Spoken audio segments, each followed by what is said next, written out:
Rutgers bills itself as the birthplace of college football, so it stands to reason a storied program like Nebraska should be here.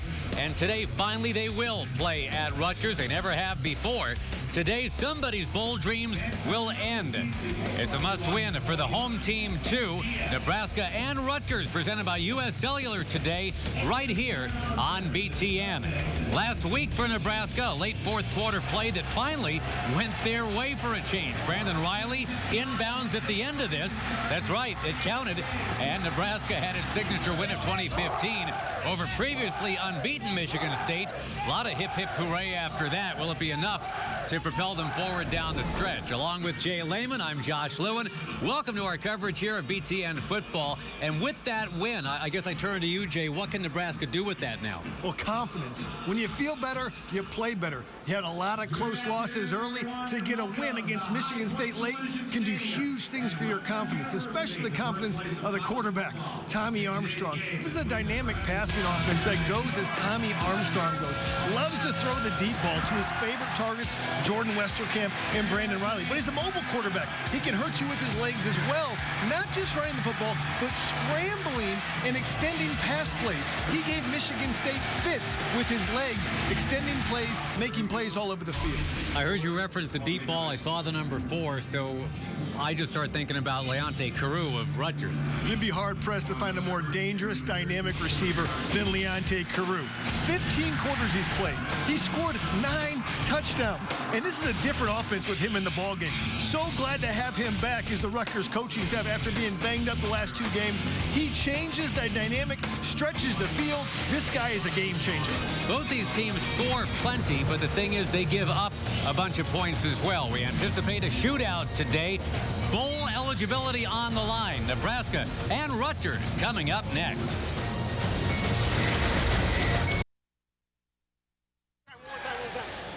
Rutgers having gone through the gauntlet of Wisconsin, Ohio State, and Michigan, and a 3-game losing streak coming out of that. They're home now and getting ready to take on Nebraska. Let's get you right to our Bank of America keys to the game. For Rutgers, they've got to create big plays. There's no bigger play guy than Leonte Carroo. 22 yards per reception. But Janarian Grant's no slouch. 3 return TDs this season.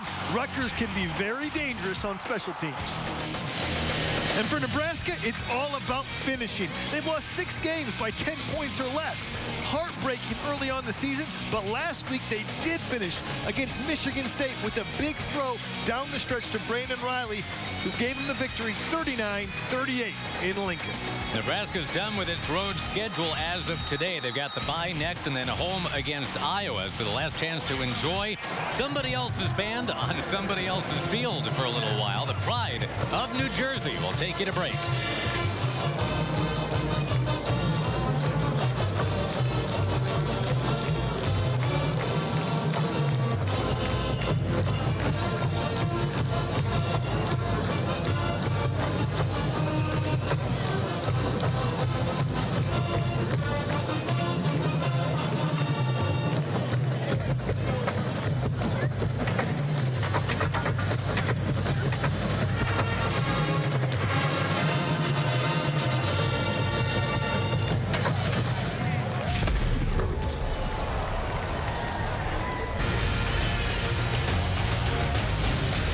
Scoring game in the Big Ten so far today was 21-14, Jay Lehman. We might have that by halftime here today. Rutgers can put points on the board. Nebraska can put points on the board.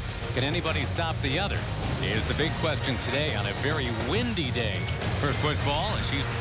Tina Servacio standing by right now, and she's got Nebraska coach Mike Riley.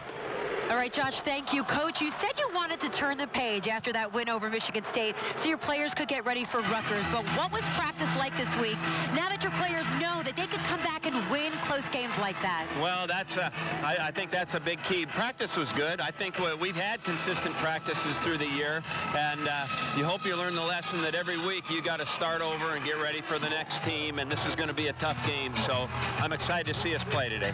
Rutgers gets back wide receiver Leonte Carroo. He could change a game. How do you make sure he doesn't hurt you? Well, that was a big factor all week that we talked about. We can't let this guy control the game. So we got to do a good job when we're covering him man-to-man, and then we got to get some help once in a while. He's a very, very good player, and he can change a game. Coach Riley, thank you. Thank you, Tina. Back to you. All right, Tina, thank you very much. Nebraska will receive and get going today with possession of the football right away. Auto owners impact players today, Jay. Yeah, on offense for Rutgers, Leonte Carew. We've talked about him enough. The guy makes plays all over the field. And if healthy, Paul James averaging 8 yards a rush, a little bit banged up. Hopefully he's good to go. Josh Bender struggled early with a groin injury, but in 6 games, 47 total tackles. He's a thudder inside. Offensively for Nebraska, Jordan Westerkamp and Brandon Riley, 2 of the best receivers in the Big Ten. Brandon Riley, over 20 yards a catch. He's the big play threat. And Steve Longa leads the Big Ten in tackles for Rutgers. He's a highly instinctive, active player, loves to run and hit. Good combo for a linebacker. Auto Owners Insurance impact players of the game, and Longa will have a lot to do today. Nebraska, remember, went down and put 39 on the board against Michigan State, barely enough to win. Kyle Flood right now with a 3-game losing streak, and obviously a season that has been in turmoil on the field, off the field. Some forgettable things at Rutgers, but you finished strong, and well, the fan base is on your side again. Well, Kyle Flood told us yesterday, he said, are we frustrated? Yes, but we're not discouraged. Anytime you lose games like we've lost the last 3 games, you're going to get frustrated. But we're not discouraged. We like the direction we're headed. We're doing some good things. We just got to put it all together. Stanley Morgan will try to bring it out.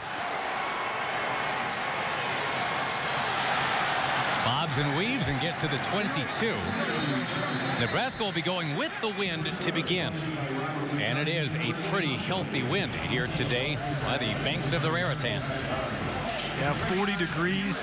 Temperatures are going to be dropping, and it is windy. That's going to affect the pass games. And both of these teams love to throw the ball downfield. We'll see what kind of factor the wind is as the game progresses. We showed you 15 miles an hour, and Jay, honestly, I'm not buying it. You and I were both walking around before the game, and the pregame tailgating, if you were trying to play cornhole, the beanbags were blowing all over the place as the people were throwing them.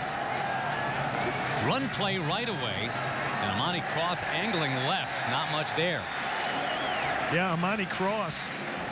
Not usually the starter. Got a lot of reps last week because Terrell Newby was a little bit banged up. Newby's kind of their all-around back. Amani Cross a little bit bigger. They like to get him the ball quickly. That's why you saw them pitch the ball to him. Get him the ball quickly so he can get rolling downhill. Newby does come in now among the many injured Huskers of late. Had to leave the Purdue game in the second quarter with an ankle problem. The mobile Armstrong fires on the run, diving catch for the first down, and got it to Brandon Riley. Now, he was a hero against Michigan State last week with that 30-yard touchdown catch in the final seconds. Tommy Armstrong is the most accurate rolling to the right. Even when he's in the pocket, he's more accurate rolling to the right. But what a catch by Brandon Riley. Had the game winner last week. That's just concentration and hands right there. Big play. 3 eligible receivers tight to the line on the left side. And the run is there this time. Amani Cross, as they continue to switch things up at running back. Isaiah Wharton makes that tackle. We want to talk about balance. 170 yards average on the ground for the Cornhuskers. Over 290 through the air. Offense has not been the issue for Nebraska. They put up yardage and they put up points. And Rutgers has been allowing points at an unbelievable clip. Their last few games, 48, 49, 48. The one before that was 52, and they won that one. First down carry through traffic. And once again, that's Amani Cross, who had a season-best 98 yards a week ago. You'll see Nebraska do this a lot. They'll have what you call ghost motion. Right there, they had Stanley Morgan on the motion. What that does is it messes with the linebacker's eyes. They get out of their gap a little bit, and you see Amani Cross able to pick up the first down. Very tricky for a linebacker to pick that up. Rutgers, by the way, averaging just 1 sack per game. And Nebraska only gives up about a sack per game. Helps that Armstrong is so mobile, and he'll run right away with it. Zigzags all the way towards the 40-yard line, right to the first down sticks. Tommy Armstrong, tackled by who else but Steve Longa. He'll be doing a lot of that today. Yeah, Steve Longa saved a touchdown right there, coming from his backside linebacker position. Just a planned run option into the boundary, turned it up the field. Tommy Armstrong is a guy that can run, but when he scrambles, he's looking to throw the ball more than to run the ball. There it was a planned run, picked up the first down. Only non-senior quarterback in the country with 5,000 career passing yards and 1,000 career rushing yards. To the far side of the field, that's Brandon Riley on kind of a modified jet sweep. Yeah, Riley has deceptive speed for how big he is. They said he was a little bit banged up with the toe after that Michigan State game. Should be good to go. He's looked good early. You know, it's 2nd and 8 at the 38. This is the time that Nebraska may take a shot down the field. They've been mixing up the run and pass pretty well this first drive with Westerkamp and Riley on the same side of the field, the bottom of your screen. On a 2nd and 8 off that high shotgun snap, the screen to Newby. And he'll twirl and get to the 32. The first down make the 29. Quan Lewis made that tackle. That's the guy that had to choose where to go, Rutgers or Nebraska, when he transferred from South Carolina. So his worlds are colliding here today. All right, 3rd and 3. And keep in mind, there's a very strong-legged kicker for Nebraska in Drew Brown, a swirling wind to deal with. That is, if they can't convert on 3rd and 3.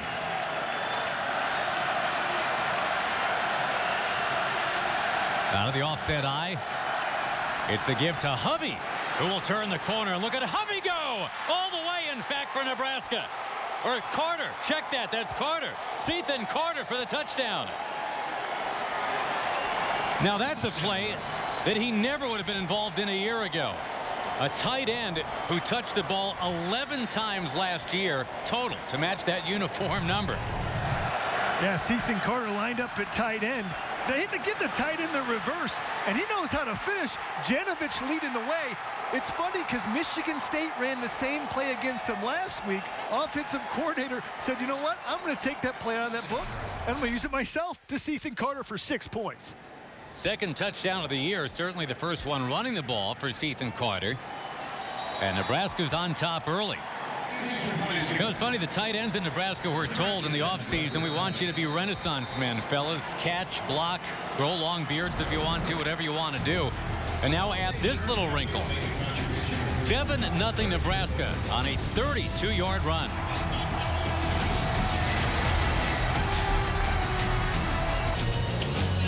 On that right-away scoring drive for Nebraska, a running back, a wide receiver, a quarterback, and finally a tight end all carried the ball for the Huskers, so a little something different there. And now something that Rutgers fans are excited about. Janarian Grant is back to return a kick.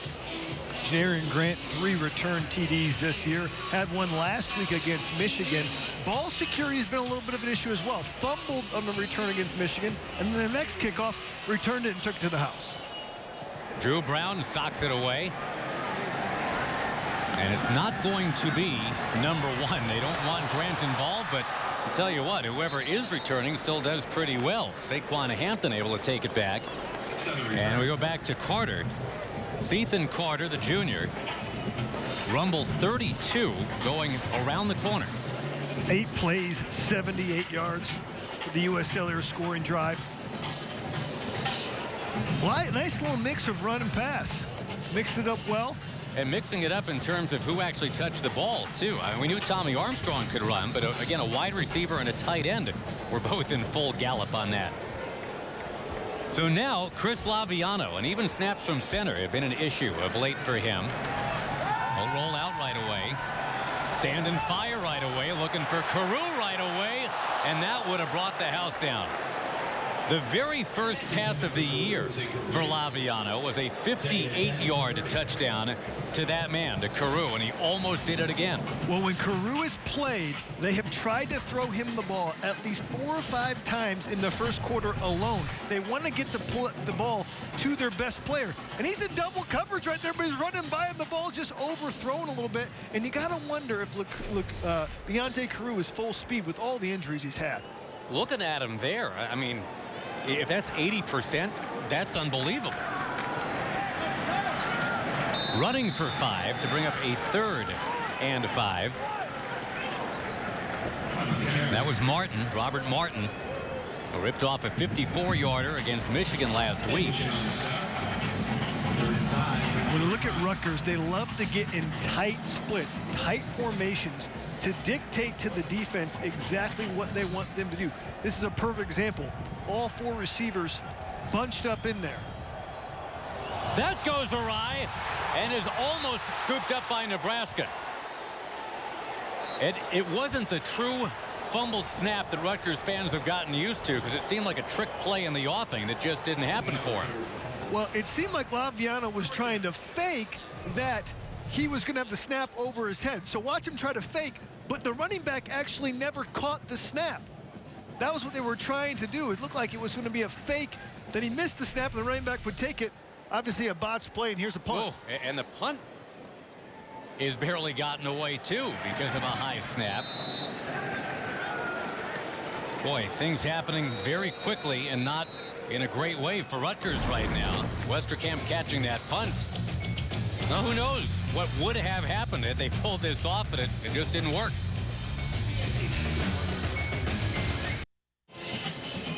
Well, Nebraska at 4-6, in danger of missing out on a bowl game for the first time in 8 years. Rutgers has actually gone bowling 9 of 10 years, and they're in danger of having the pause button hit as well. What a rough year it's been for Rutgers, especially of late. You saw in that last flurry, Jay, when they tried the trick play, it just kind of blew up on them. Yeah, that's not going to make Kyle Flood happy. Whenever you install a trick play, you want to execute it correctly, especially when it's the third play of the game. Janovich, the fullback. And right away, Riley is met behind the line of scrimmage. Rutgers, if they tackle well, they've got a shot today. And Lasan Austin wrapped up Riley right away, and he's hobbled. Look at him. Yeah, Riley's toe's a little bit banged up, but Lasan Austin, a guy they're really, really high on, has great length at corners. You can see Riley hobbled. They were counting on Riley making Lasan Austin miss in space, but it looks like Riley and that toe might be having some issues right now. Jamal Turner comes in as a receiver now. He's at the bottom of your screen. Stanley Morgan, the man in motion, and Cross will get pushed right back. Juan Lewis was there, among others. Now, Nebraska certainly has it in him on 3rd and long to get it done. You can't pick a better last name for a quarterback than Armstrong. I feel like having a running back named Fast Feet. But the irony is Armstrong's more likely to beat you with his legs than that arm. The quarterback with the cannon backs him up, really. That's Riker Fife. One thing that makes Armstrong so dangerous is his ability to scramble and extend the pass play, wear out the coverage. It's hard to cover someone for more 4 or 5 seconds. Flares it out near the sticks, and no sail on the first down. Westerkamp reeled it in, but boy, he was crushed out of bounds to bring up 4th down. There's Lasan Austin again, guy that's really physical, makes a lot of plays. See Westerkamp trying to get to the sticks, doesn't quite get there, just kind of slows down, and Austin comes off the route, is physical, finishing on him before the first down mark. So Grant is back, and he's had a punt return for a touchdown this year, 3 kick returns for a touchdown this year.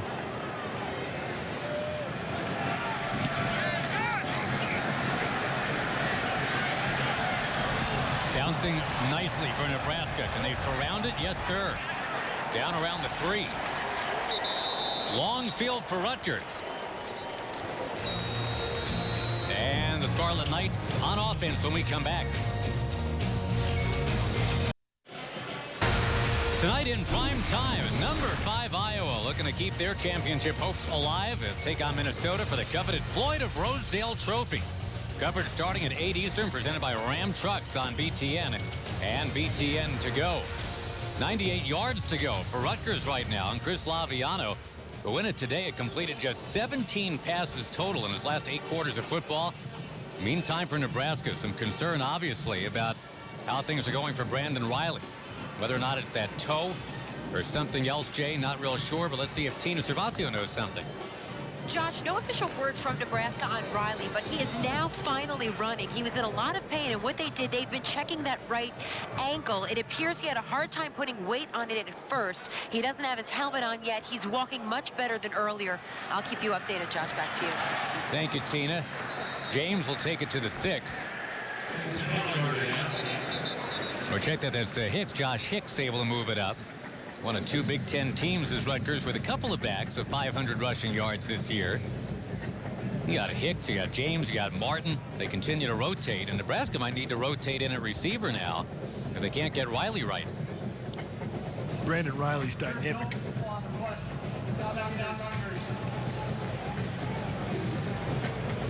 So they pick up the flag. Don't know what was seen or why they threw it. 2nd and 7 for Rutgers. And offensively, they got to get something going, give that defense a chance to catch its wind and make adjustments. Now, Carew would be the guy to really get him downfield in a hurry. Wearing number 4, the guy with 9 touchdowns already. Patton, the man in motion, and this is blown dead now.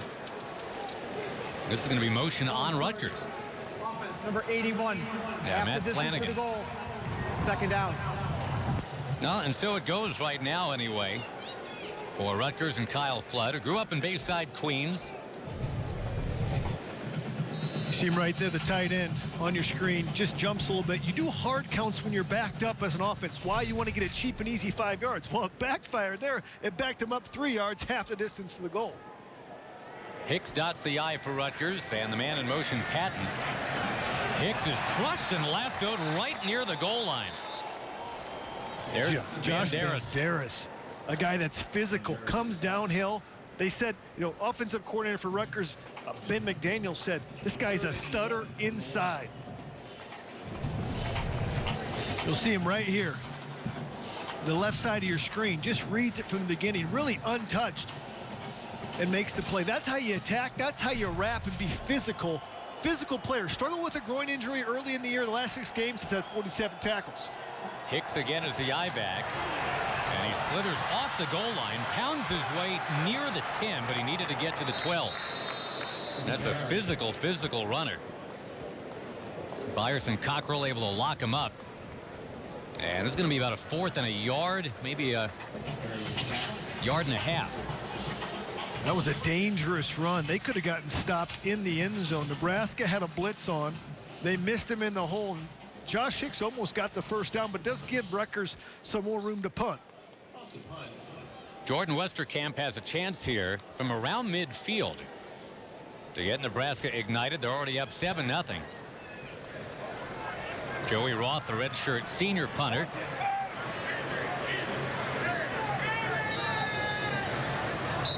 And this is blown dead too. They take too much time. I think they might have. Delay a game. Kicking team. 5-yard penalty. Well, and down. there's some unrest here. You hear it from the fans. I mean, obviously Rutgers has not represented well, Jay, over the last 3 weeks. But again, it's been Ohio State and Wisconsin and Michigan. That's tough. That's 3 of the top 5 defenses in the country. Tough sledding. When you're giving up that many points as they have, it's really difficult. You'll see Nebraska stands up on the rush. That's because you can switch in your rushers easier that way. Punt will wobble right near midfield. Westerkamp in reverse.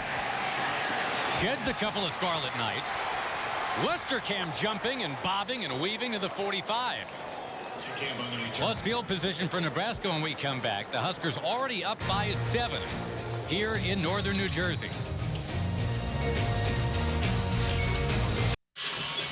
Last week, Husker Nation becoming the happiest 4-6 fan base in the country. The last gasp win, they were due for one of those. You go back to the Hail Mary against BYU. You lose by a field goal in OT after rallying from down 23 in that Miami game.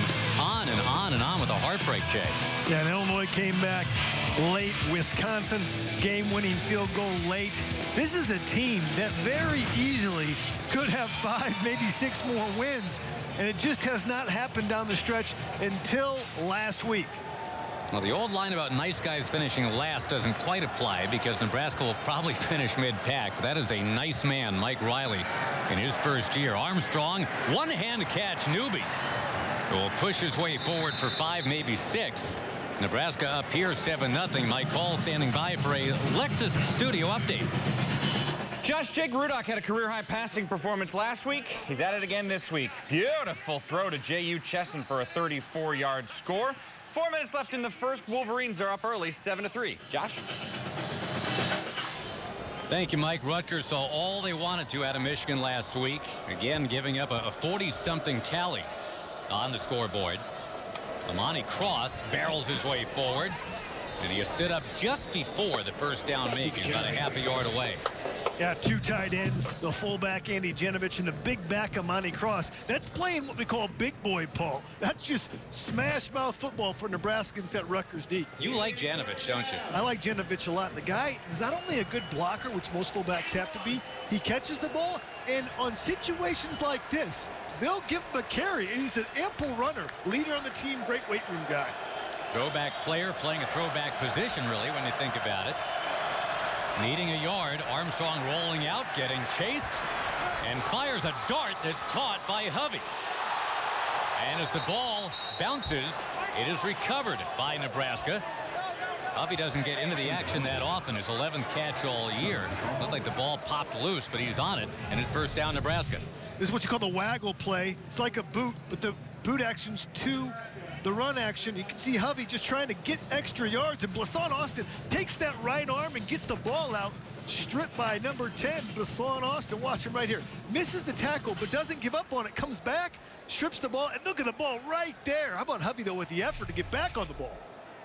And again, of late, things are bouncing Nebraska's way. It's just most of September and October was exactly the opposite. There's the man you just talked about, Janovich, getting the feed inside. It's like watching Tom Rathman 30 years ago. Yeah, and Corey Schlesinger 20 years ago on those great national championship teams. You know, sometimes if you look at Nebraska's offensive line before play, number 66, Dylan Utter, it looks like they're calling him out like he's going to pull. He's sitting back on his haunches a little bit. Steve Long, the linebacker, highly instinctive, said, hey, I think they're going to pull the ball. The lineman to give it to Janovich, read it well. But Janovich is a good player for a fullback. Armstrong, by the way, has started 5 for 5. But the touchdown's been on a handoff to a tight end of all things. Armstrong in the coverage, and it's Westerkamp. Touchdown, Nebraska. Jordan Westerkamp, his 7th of the year. Well, he's made some memorable acrobatic catches. That one really wasn't too high in the degree of difficulty, but in traffic like that, he knows he's going to get hit, and he hung on. Well, Tommy Armstrong had horrible feet on that play. Didn't even move his legs at all. Threw off his back foot and throws a strike to Jordan Westerkamp. That's why they call him Armstrong. All he needs is his arm. He definitely didn't need his legs on that one for the TD. And again, just kind of some disappointed murmuring in this crowd here at a High Point Solutions field. The extra point good. 14-0 Nebraska. And I guess to your point, Jay, about how they could come off of last week with all that confidence the fourth quarter gave them, this first quarter looking pretty nice.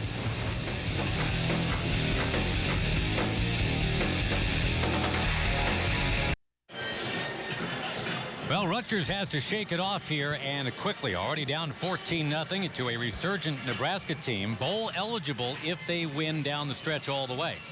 Absolutely, and you see on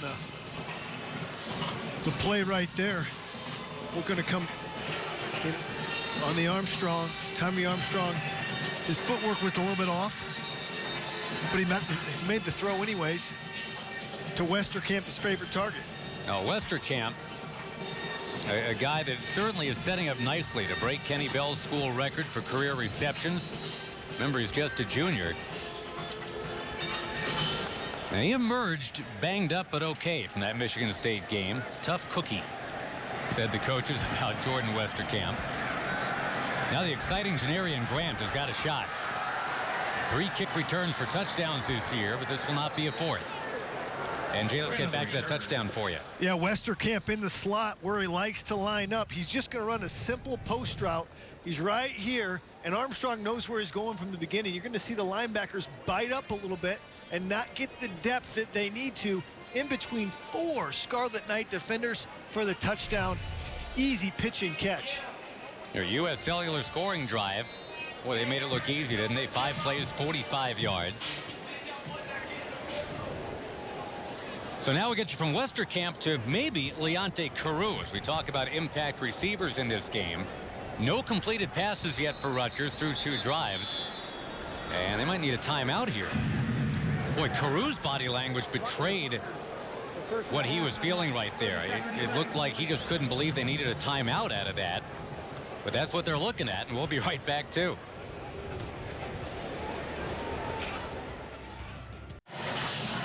Well, Jay, not sure if it was a personnel issue or what happened there, but coming out of it, the kickoff, Rutgers lining up for its first play of this third series, and they needed the timeout to talk things over. Not something you want to see as a head coach. Robert Martin is the running back. And always got to keep tabs on Carew. He's at the top of your screen. Well, the run game has been there. Banderas jumps on the back of Robert Martin to ride him down after a gain of 6. Robert Martin had a great game against Michigan last year. There's a quartet of running backs that split time. Robert Martin's probably the shiftiest of them all. Offensive coordinator Ben McDaniels really likes to rotate those running backs in, keep them fresh. Laviano, remember, just 17 passes completed in what is now his last 9 quarters of football, including this one. Does have his big-time weapon Carew back today. Got a break here for a first down.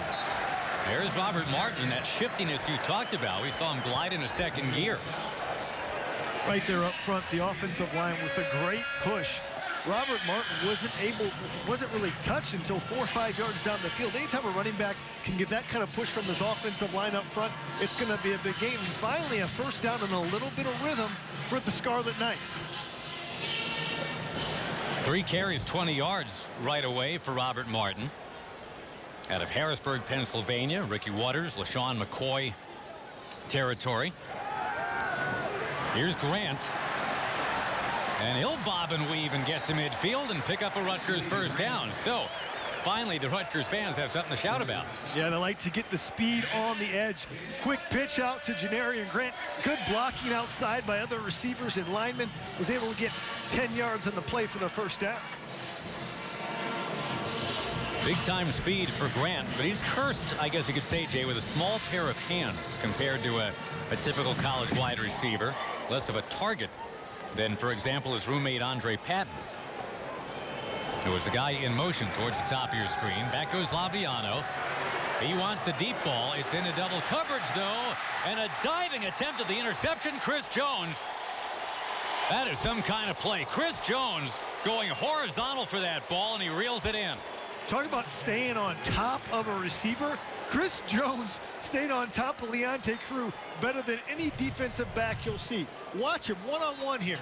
Watch him stay on top. Uses his hands and then tracks the ball and goes up and get it. And Nate Gary had good help from the safety position. That's just an errant throw as well, trying to force the ball to your playmaker, and goes up and catches the ball at the highest point. Good job, Chris Jones. Now, this is not to suggest that I'm making an excuse here for Laviano, but did you see where the wind suddenly was blowing? And instead of blowing against him, it was blowing with him. And that ball seemed to sail downfield. Is it possible the wind just took it? The wind could have taken it, but again, Chris Jones was ahead of the receiver in great position. Wouldn't have made a difference on the completion. Armstrong loops it downfield, and it's caught on the run by Carter. A big play right off the jump here for Nebraska. That's 2 of those for Ethan Carter. 1 on a run and 1 now on a catch. I don't think Rutgers has covered the tight end. Sam Cotton and Ethan Carter wide open on that play, running down the field. Just a little play action. Hits Ethan Carter. That just drops it in the breadbasket. That's a good ball by Tommy Armstrong. 8 for 8 start for Tommy Armstrong. Carter's got a 40-yard catch to go with his 32-yard touchdown run. And that will get us to the end of the first quarter here.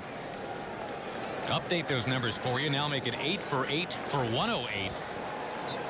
And Nebraska having a fine time of it here on the banks of the Raritan. Their first trip to Rutgers. Kyle Flood not having quite as good a time as Nebraska right now. Huskers already up by 14 and on the move. BTN football back in just a moment.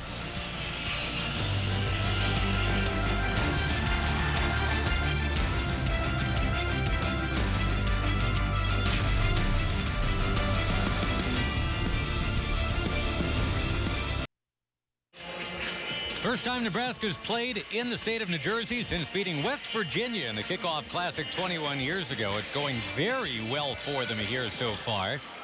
Little hip hip hooray from Mike Riley early. 172-29 are the total yards, Jay. Total domination on both sides of the football. And Tommy Armstrong, you can't ask for a better first quarter. 8 for 8. He's been accurate and he's been potent. Second quarter begins. Nebraska now traveling right to left across the TV, and there's Cross. Will barrel and get 3, maybe 4. I like that they're still committing to the run, although it seems patently obvious, Jay, whenever they put the ball in the air, something good is going to happen. Well, they run to set the pass. This is an offense that's predicated on big plays. 61 plays of 20 yards or more. That's tons of yardage. Big chunk plays is what make this Big Red offense go. Well, that was coming in it today. Tack on 3 more. Give them 64 of those. And by the way, Rutgers has given up the most of those in the Big Ten. Armstrong, ooh, and that was wide open. Could have been 9 for 9 to start. But Sam Cotton couldn't quite reel it in. Underthrown there, and there was a lot of green grass ahead of Sam Cotton. Again, the tight ends have not been covered all day. Sam Cotton had tons of running room. Westerkamp and Riley were on the opposite side. You can see Cotton just came from behind the line. No linebacker picked him up. They bit on the run fake. That would have been a big play. And the cornerback had his back to the play there, too. And Cotton grabbed that ball. I mean, he could have zigzagged for who knows how long downfield. On a 3rd and 7. Armstrong chased. And simply incomplete. So Nebraska will actually introduce us to the punting team now. Sam Foltz will come on. And Tina standing by down on the field. All right, Josh, on the Rutgers sideline, Steve Longa is leaving the field. He has his pads off, his jersey off. He's heading back to the Rutgers locker room. I'll get an update on his injury. They were checking his upper body near his neck, his shoulders. No official word from Rutgers just yet, but he is heading back to the locker room, Josh. That's a nightmare scenario. Thank you, Tina, because Rutgers has one great defensive player, and that's the guy that just walked off the field. The Big Ten's leading tackler, highly active, instinctive, huge loss if he doesn't come back. Sam Foltz gets a big bounce, and there's Grant. He was 1 on 3, but he keeps on going. And finally gets completely crushed. That was Janovich. I think that's an NFL player, don't you? I mean, somebody gonna find a way to get him involved. He does a lot of things. Janovich is a guy, leader, weight room guy, plays all the special teams, the fullback. If that guy doesn't just reek of a Nebraska football player, I don't know what does. It's a block in the back on this play against Najee Clayton. It's going to be a spot foul. Take it back to about the 5-yard line. Grant is a guy who absolutely can get downfield in a hurry with a football. Return team. Janovich was not about to let him do it. 1st down and 10. Timeout. The ultimate lead by example guy, says Mike Riley. And check out this hit. 14-0 Huskers.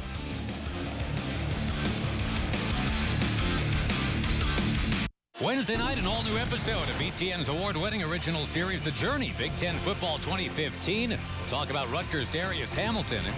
And Tommy Armstrong gets a little love, too. He received some summer football tutoring from none other than Brett Favre.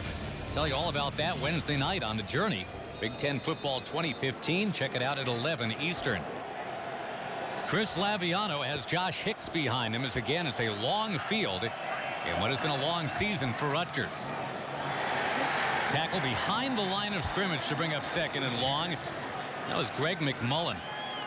No one paid attention to him in Lincoln last year, Jay, because all the eyes were always on Randy Gregory. But McMullen can impact, if not change, a game, too. Yeah, him, Jack Gangwish, Malik Collins, big-time players up front for this Nebraska defensive line. And that's where every great defense is built, on the defensive line. Forcing Laviano to have to go to the air again. He's had 1 completion today. He'll run for now. And out to the 11 with the 1st down, make the 15. Look at this defense. It's all about up front.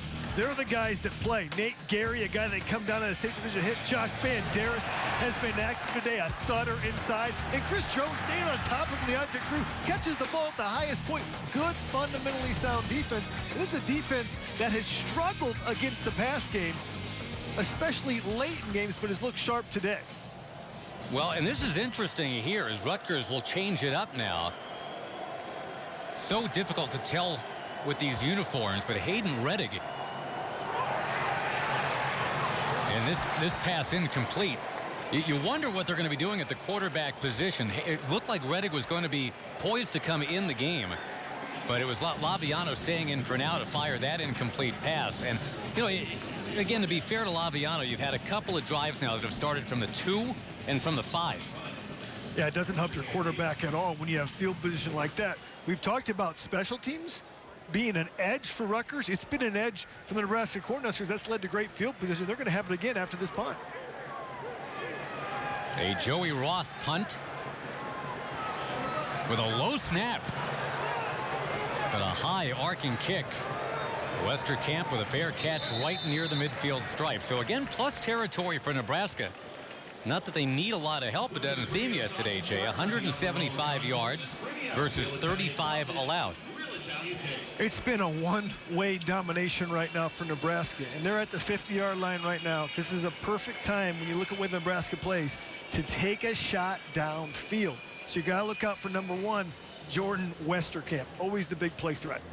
And with Longa unavailable, well, you really wonder how Rutgers is going to be able to pin back Armstrong and company now. Remember, Tommy doesn't have Brandon Riley right now. He left the game very early with some sort of leg injury. Cross turns the corner and stiff arms his way to the 44-yard line, picking up 6. Yeah, the basic power play right there with Janovich and Zach Sturp pulling around. Amani Cross, the big back, 6 yards on the pickup. And without Longa in there, they lose a big physical presence. That is Rutgers, because he's their leading tackler and probably their most physical player. Those are legit tackle totals, too, by the way. It's not like he's a third guy in on the top of a pile. He's making the first contact almost every time. Armstrong with the 3 receivers to his right, just waiting for someone to get open. Rolling, launching, and wide open down there. Can they get it to him? Yes, they can. It took forever, but it finally got there to Moore. Alonzo Moore, 6 touchdowns this year. He had none last year. And that had to just feel like weeks as that ball just hung in the air, and he just had to hope no one would come over and knock it away. Well, that's what Tommy Armstrong does. Listen, it's hard to cover anybody for 4 seconds, but when he scrambles and makes it a 6-7-yard play, you got Alonzo Moore just standing in the end zone waiting for it. And of course, Chaffee was there late, but couldn't get there in time, and touchdown for Moore. It's a 44-yard pass play, and it's the 4th big play today. That is 30-plus for Nebraska already. And again, there's just some uncomfortable murmuring in the crowd here at Rutgers because there are Cornhuskers running open all over this field. Well, Tommy Armstrong's been special, hasn't he? Expanding the plays. He's still got 11:49 left in the second quarter. Wow.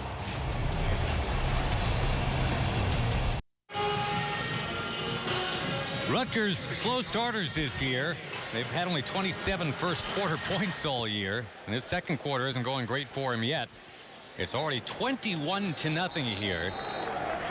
And the Scarlet Knights will start from their 20 after giving up this touchdown. Look at Jimmy Hogan right here. He's supposed to contain Armstrong, but he falls back inside, and watch Tommy Armstrong able to extend the play by scrambling. He's not looking to run. He's actually looking to throw, and the safety, Kai Hester, thinks he's going to run, comes up, and leaves a wide open Moore for the touchdown. That's what Tommy Armstrong can do, extending pass plays with his feet. Well, he's run officially for 11 yards. He's passed for 152. Another big day. And now let's see if Rutgers can finally get it on down the field. Bouncing is Martin. And there's just nothing there. Yeah, Dedrick Young on the play for the tackle for loss. He sniffed that out, was all over the place. Not much of a push for the offensive line. We talked a lot about the offense for Nebraska, but the defense has been stout as well. I like their linebacking core a lot. Dedrick Young turned 19 just last Saturday, and what a present he got, that win over Michigan State. And he started strong today, too. 21-0 Nebraska on the road. Laviano flares it out and does complete it to Andre Patton, but he's 5 yards away from a first down. Mike Hall standing by with a Lexus update from the studio. Josh, you just showed that Tommy Armstrong is 9 of 11. Well, Jake Rudock's 9 of 10. This is his second touchdown pass to J.U. Chesson on the day. Wolverines are up 14-6. Josh? You know, Jake Rudock is getting better and better. You know, at first it was just a run game with Michigan, but he's been dynamic in the pass game.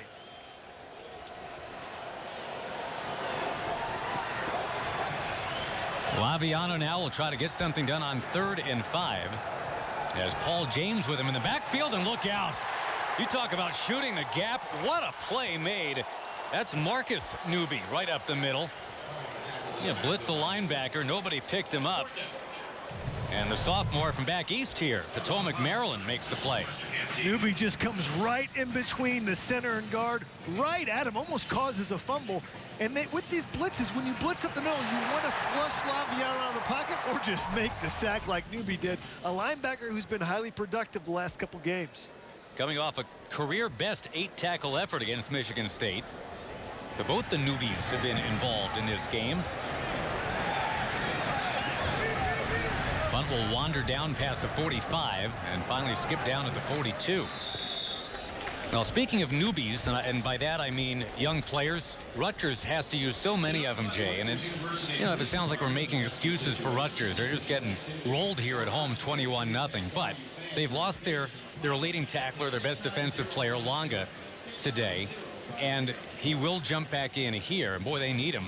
But there's so many freshmen on the field for Rutgers. Well, especially in the secondary, there's 3 freshmen. And that's why the pass defense has really struggled, not only in this game, but the whole season. They've just got a lot of inexperience on the back end. 3 pass plays of 30-plus for Armstrong already. A design run for him here. And he's out at the 45, gaining 3. Just a quarterback sweep into the boundary. Tommy Armstrong ran that play for about 10 yards earlier. They came back to it. What's his upside, Jay? Is he a next-level guy? I mean, 3 of Mike Riley's quarterbacks at Oregon State went on to play in the NFL. Does Tommy Armstrong have a shot? Well, this game he's been accurate, but in order to have a shot at the next level, he's got to improve his accuracy. His completion percentage hasn't been that good. He's got to improve the little things, but he is a good college quarterback right now. Alonzo Moore, the man in motion. And it's Cross, able to peel through a couple of tackles. He'll be 4 yards away from a first down. Well, Tommy Armstrong ended up throwing for, what, 320 last week, 91 of those in the final minute of the game. He just put on the Superman cape. Well, offensive coordinator who recruited him was Tim Beck, now the offensive coordinator at Ohio State. He thought Tommy Armstrong was going to be a very, very special player. Obviously, Tommy got to play as a freshman, started last year. This guy's best football is still ahead of him, and he's gotten better and better each year he's played. Westerkamp, the man in motion. Moore at the top of your screen. Hummed in a coverage and caught by Westerkamp. And a first down, Nebraska. Boy, some sizzle on that one, huh, from Tommy Armstrong. It's hard to cover Westerkamp one-on-one when he's in that slot formation. Watch, this is a little what they call Texas route or angle route. And Hunter just can't get his arm around to make the play.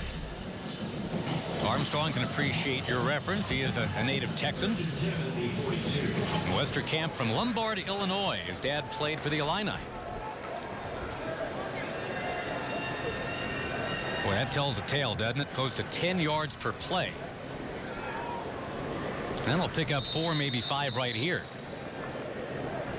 So, Newby this time, and again, a little bit of Cross, a little bit of Newby. I don't think Newby's full speed. He looks like he's hobbling coming off the field. Yeah. He was banged up a couple weeks ago. Didn't play much against Michigan State, and that's why Amani Cross got the load. And that's why we've seen Tommy Armstrong have a few more design run plays, because he has a little bit more speed than Cross. It's what they're missing when Newby's banged up. So Cross is out. Remember, Brandon Riley is out as well. And now Ozigbo goes into the backfield for the first time. A fake to him. A little dump off. One hand juggling catch. Carter can't quite turn the corner. Ethan Carter, who's been in on 2 big plays already, who's had a tough time getting the handle there. Yeah, designed screen play to the tight end. Would have been better dropping it after he bobbled a little bit. Right. They let the defense rally. Desire Wharton makes the play at his corner position. Now, when you have the ball right now on the left hash, you have a right-hand quarterback who's mobile. You got to watch out for him rolling out or scrambling right, like we saw in that last touchdown play to Alonzo Moore. So watch out to the field, and Westerkamp and Morgan are lined up there. Moore went in from 44. This time, if somebody does it, it would be from 42. Armstrong in trouble, lost the football. And Nebraska will keep possession, but they're all the way back on their side of the field. Alex Lewis finally scooped it up. We're not sure why Alex Lewis tried to scoop it up and run with it. Just bouncing the ball, big fella. But talk about contain. Great job of containing. Who's right there? Longa. Steve Longa, right? That's why he's so special. He makes plays not only as his linebacker position, but when he rushes the passer through blitzes, forces the fumble along with Kamoko Trey. And look at Alex Lewis. Dive on the ball, son. Doubtful he would run 20 yards for a first down, but you never know. You'd pay to see that. Longa leads the Big Ten as second in the nation in tackles. Look out here. Nebraska does get it away. Fultz under heavy pressure. There's some pressure down there, too, for Grant, but he's got that fair catch. Rutgers just trying to get it past midfield, losing it at home by 21.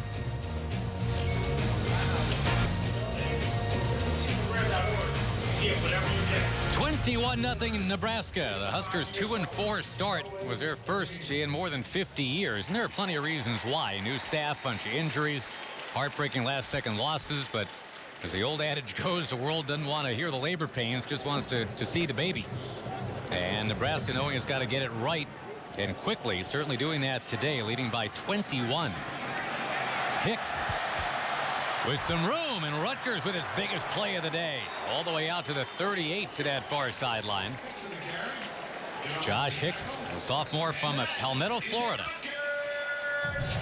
Now Hicks able to get the edge finally on a play with the speed, and he's lucky.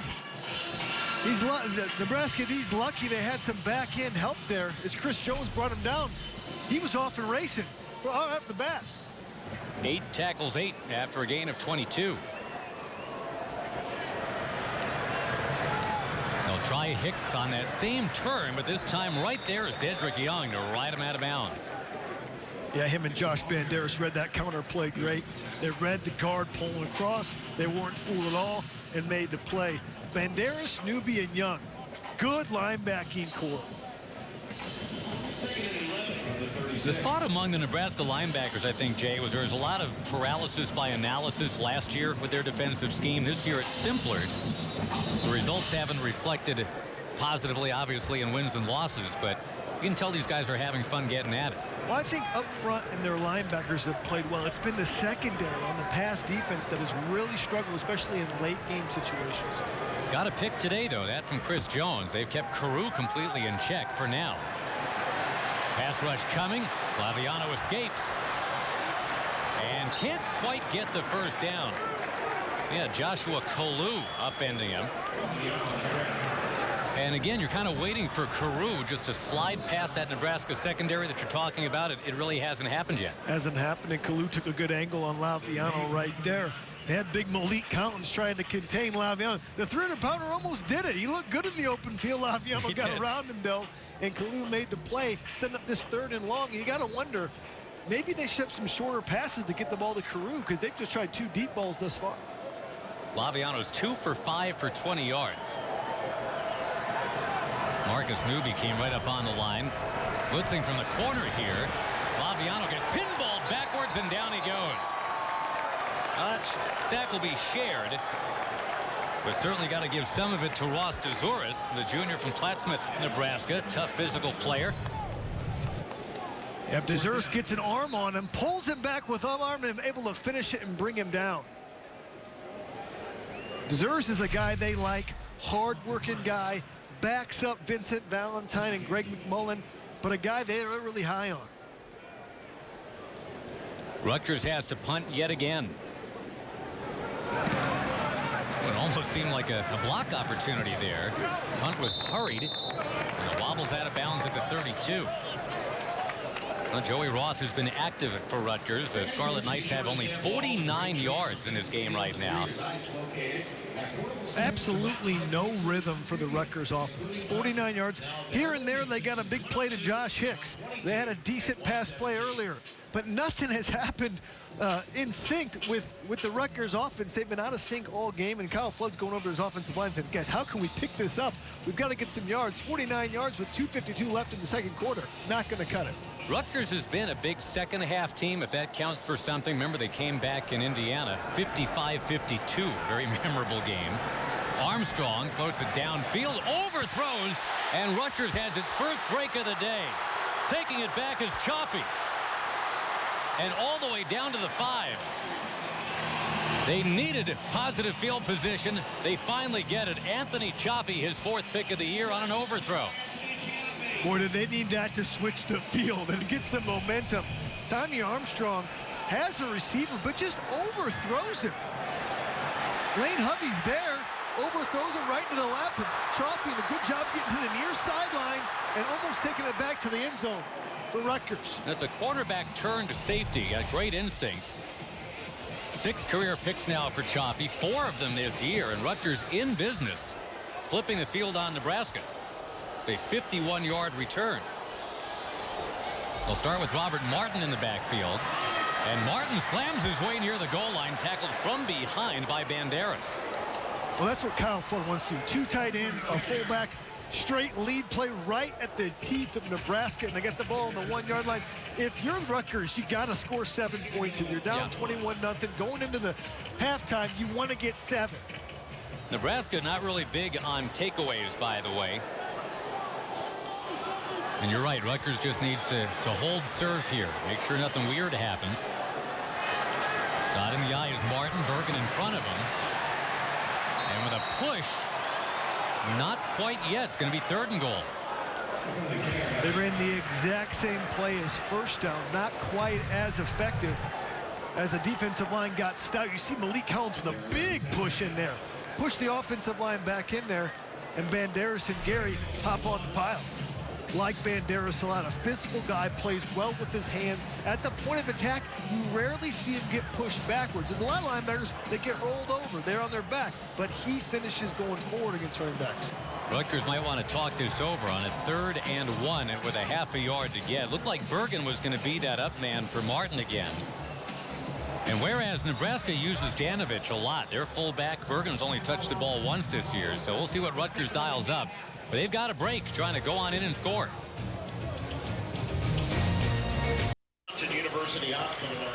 That much to gain for Rutgers here. Got a 3rd down coming up, and our Buffalo Wild Wings halftime report on standby. Big day in the Big Ten with undefeated teams trying to stay that way. It's a conference with 6 teams in the top 25 right now. Nebraska usually positions itself somewhere astride the top 25. It's not happening this year, not at a 4-6 record, but they get bowl eligible if they run the table. And of course, they have that tough game to end the season against the presently undefeated Iowa Hawkeyes. Bergen in front of Martin. 3rd and a half a yard. Martin powering in. Touchdown Rutgers. 5th of the year for the sophomore. They needed a spark mid-season, and he's done his best to provide it. Robert Martin gets Rutgers 6. Good physical running, pounding the ball in. Good clock management as well. Trying to take as much time off the clock so that Nebraska wouldn't have that much time to have a drive of their own. As we know, Tommy Armstrong went 91 yards in a game-winning drive against Michigan State in under a minute last week. Yeah, and he had 51 seconds to go and hit a jackpot. Extra point up and good. So Rutgers will try to build off of that, and remember, it was the overthrow that really set it up. Tommy Armstrong sailed a pass that ended up getting picked off. Got a flag down.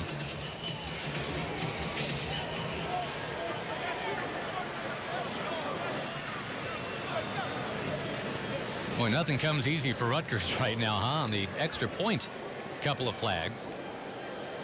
But is that against Nebraska? Looks like it may be.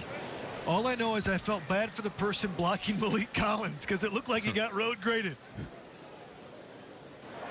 Offside. Defense. Penalties declined. Try is good. So officially 21-7. We'll take you back to the interception that set it up and finally got Rutgers some not only decent field position, but great field position. Yeah, Tommy Armstrong just locks his receiver and overshoots Lane Hovey right into the arms of Chaffee, who got the big return. I think he was locked in, though. If you look at Moore on the edge, wide open running down the sideline. Oh, boy.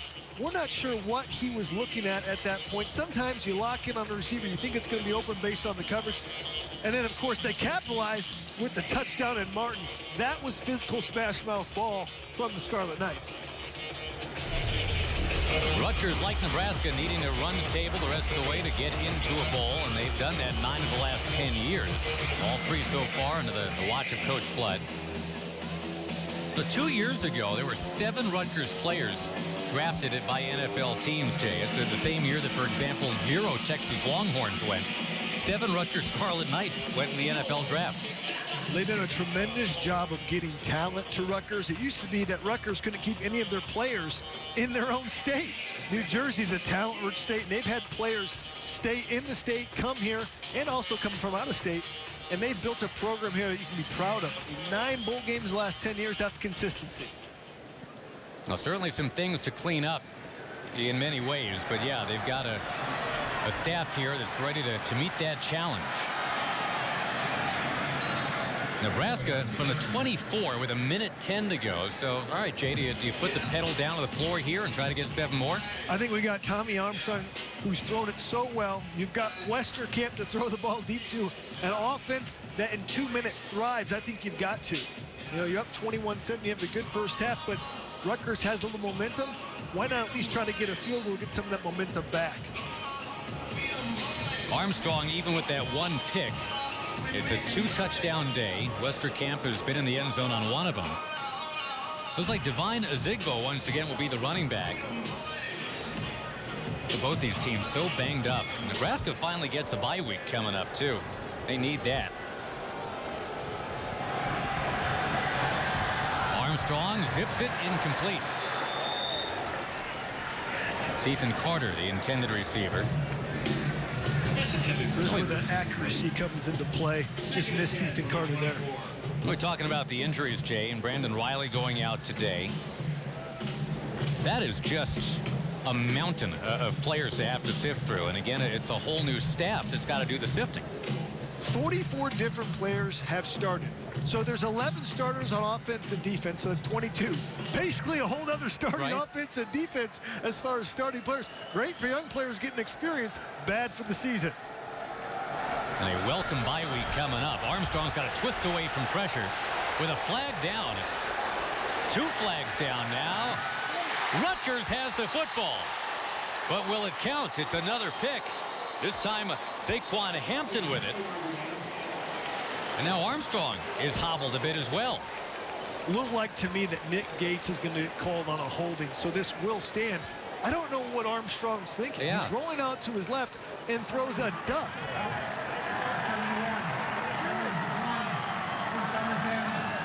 Well, and remember, at one point in this game, the total yards were 230 to 32, but because of this pick, Rutgers now in position to close to within a touchdown before the half. Yep, gets out of the pocket and just heaves it up. He has a guy open, and you're thinking if that ball's not quite the duck, because that thing was quacking in the air, that maybe he could have found Stanley Morgan behind Saquon Hampton. But as it was, Saquon Hampton was waiting for like a pop fly in Little League. Redshirt freshman makes the pick. And again, I asked you about the wind here today, Jay. I mean, if you know the wind is howling like that, why do you throw it way up in the air like that? Well, when you're a playmaker like Tommy Armstrong, who likes to throw the ball on the run, sometimes you make mistakes like that. Rutgers right to work, and a fingertip catch by Scarf. The tight end is able to nudge past midfield, and Laviano converting on just his 3rd pass of the day. He goes 3 out of 6 with that one.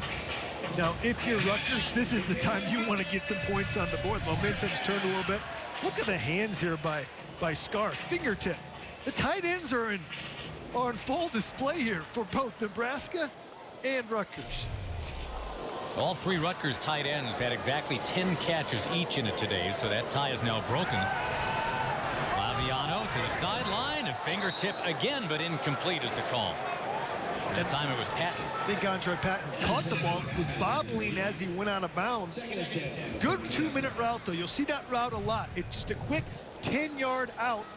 And you can see Patton drives upfield hard. He's going to stick his left foot in the ground, get his head around. Ooh, the bobble. The ball. Yep. So a 2nd and 10 at the 37-yard line. Nebraska seemed to have this one completely taken care of, but now Rutgers with a couple of picks right back in it. That's what turnovers can do. Finally, Carew. And you heard the fans, right? As soon as he touched the ball, it was almost like everybody snapped to attention. As you heard the Carew simmer through the crowd, I'm surprised they didn't throw him the ball sooner on a route like that to get him involved. It's hard to get a receiver involved as it is. Doing it with deep balls is not the best way. Under 30 seconds now. Look out. Laviano taken down hard by Collins. Boy, Malik Collins plays with some fury, doesn't he? Disruptive. Malik Collins, the big defensive tackle. You'll see him. All he does is just take his right arm and swat away the offensive lineman. Makes the sack. It's a guy who models his game after the Packers' Mike Daniels. It's the guy who wants to grow up and be someday. That was a very Mike Daniels-esque play right there.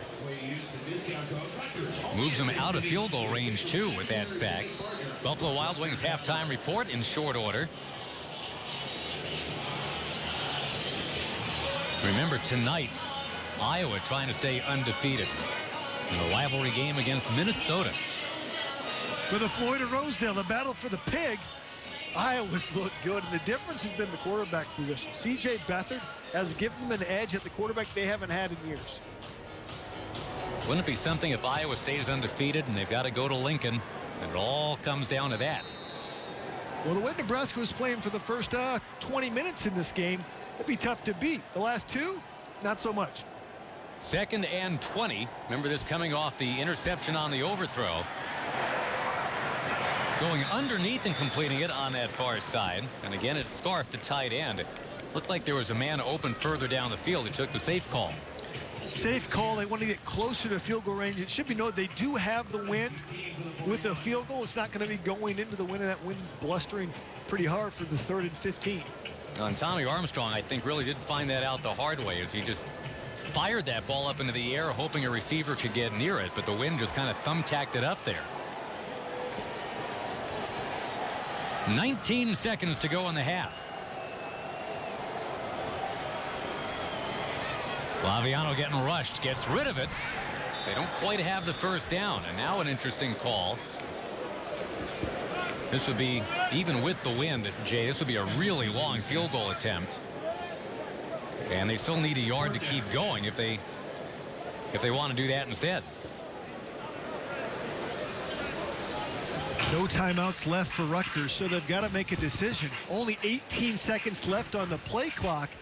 You don't want to be rushed on a 4th down. It looks like they're going to be rushed. So on 4th and let's call it 11, they'll go. With trips to the near side. Laviano buying time. Incomplete. 4 seconds to go, and Nebraska will take over on downs. And honestly, as long as Carew is part of the pack, why not, right? Why not? But why not run the football there? It looked like he had acres of green grass that he could have got that first down if he would have ran it. It wasn't like it was the last play of the half. It didn't have to be. He would have had to swerve out of bounds, remember, had he run, being out of timeouts. Boy, that was close. Almost looked like a couple of Scarlet Knights clanged into each other there. And could Carew fight through? Yeah, did you see? You think the ball's going to go to Carew? I mean, they had two guys just on top of him ready and just threw the ball up. Nebraska will go away with a 21-7 lead. But a couple of picks thrown by Armstrong got Rutgers back in it. They couldn't convert on the last one. But it's 21-7 at the half here. Both these teams needing a win to stay bowl eligible. Nebraska the hot start. Rutgers trying to close. The Buffalo Wild Wings halftime report is next on BTN.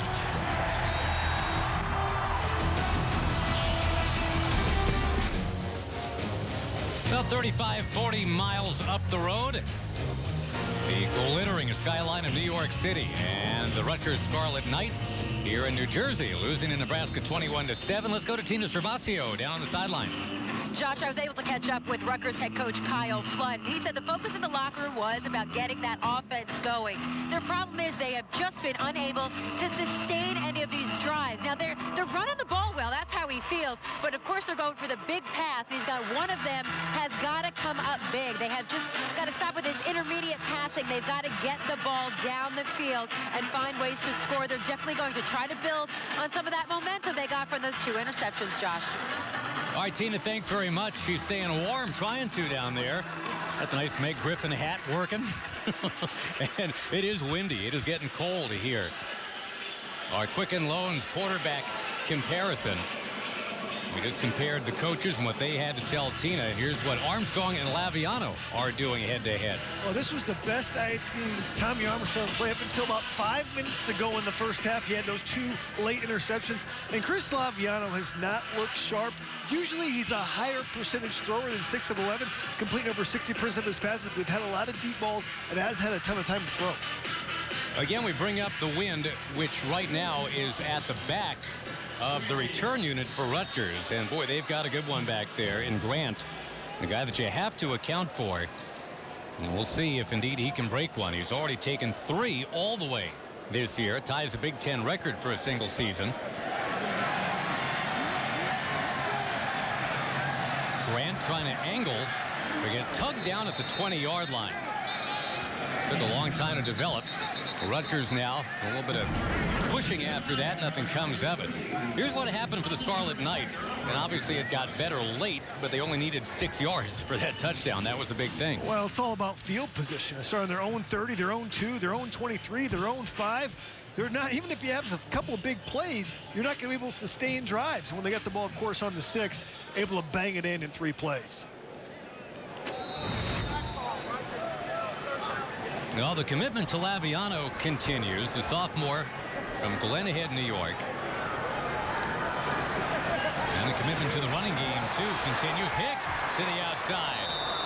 First down yardage for Josh Hicks. Interesting, they attacked the edge on the first play of the game. Usually it's been inside play of the half. Usually it's been inside runs for Rutgers. That's a halftime adjustment on Kyle Flood. Said, listen, the edge looks a little bit soft on the Nebraska defense. Maybe we can gain some yards. Mentioned that Paul James is banged up, got an ankle injury, so he has not been a factor in this game. It's been Martin and Hicks, and it looks like more and more Kyle Flood is trusting young Josh Hicks. Takes it to the 37, maybe the 38. First down, make the 43. Another tackle for Banderas. Yeah, Josh Banderas did a good job reading that counter play. Where the back steps one way, comes back and follows the puller. When you're a linebacker, it's key to read linemen. You know, backs are shifty. They can lie to you, Josh. Linemen, they're too big to lie to you, so they have to do exactly what they get. When they're pulling, you know the ball's following them. Wonder about the health of Carew. Not a lot of packages for him in this game. Hicks again, trying to sweep it to the outside and gets turned down maybe a yard away from the first down. It was a high ankle sprain for Leonte Carew that kept him out of a couple games, and obviously Rutgers was hoping he could race into action here, put up the big numbers. It just hasn't happened against a Nebraska secondary that's been suspect. And high ankle sprains, if anyone's ever had one, they are difficult to recover from. Can be 2, 3, 4 week injuries. It's not like he just rolled his ankle. And he's been a little bit limited. And a good spot here, by the way, for Rutgers, Jay. My bad for calling that half a yard short. They did give him the first down. Well, the runs have been there. This time, it's going to be Robert Martin going up the middle. And Robert Martin hits the hole faster than any other back that Rutgers has. He was up on that power play, immediately hit the line for a 7-yard gain. And Rutgers has a little bit of rhythm here in the run game. Saw Nate Gary come up and over. He's had a big year. Bigger year last year, though, really. Had 5 picks a year ago. All of those in Big Ten play, one of them against these Scarlet Knights. 14 tackles last week against Michigan State. A physical player who also was a track star in South Dakota. Ball might have popped loose there right at the midfield stripe. 3 yards away from a first down, and as they untangle bodies, it is still Rutgers football. Let's take a look and see if we see the ball come out here. Yeah, right there. Definitely popped out. Good hit by the defender. And in the scrum, Rutgers was able to get it. You see DeZuris right there battling for it. Obviously didn't come up with it. But who knows, Josh, sometimes the ball exchanges 3 or 4 times before the ref ever knows. Nebraska's got 1 fumble return yard all year. Didn't quite recover that one. This one in traffic, and there is the first down for Carew. So they do find him after all. Leonte Carew. Nate Gary had a beat on this ball. I'm surprised Gary doesn't pick it up. He sees it the whole way, but Carew's just stronger and going after the ball and makes the catch. See, Carew's tough to jam off the line of scrimmage there for Chris Jones. I'm surprised we haven't seen more routes like that for Carew. Right, if nothing's available down the field, design something a little shorter for him, at least get him involved. Huskers by 14 for now. Play action. Well, comeback route incomplete for Carew. Jonathan Rose on the coverage. Nebraska still has not been flagged in this game. No penalties accepted by Rutgers on Nebraska. And I'm not sure Carew's full speed. If you look at it here in real time, he looks like he's laboring. Usually he'd be able to run by Rose there. And he looks like he's not the fastest player as it is, but he's a great deep threat because he's so competitive. He knows that he anticipates coverages according to offensive coordinator Ben McDaniels. But he does not look 100% to me. On a 2nd and 10 for Rutgers. Archidiakono, the man in motion, and Hicks in trouble. Down he goes. Joshua Kalu and Collins. And seemingly everybody on that Nebraska defense had an idea of what was going to happen there. It's now 3rd and 14. Well, Malik Collins is the definition of disruptive. If you don't double team this guy, he's going to win his one-on-one and completely destroy the timing of any run play. He might not have made the tackle there, but got a hand on the running back, which led to a tackle for loss. Really high on Malik Collins as the coaching staff. All conference candidate the way he gets after it out there. A 3rd and 14 now.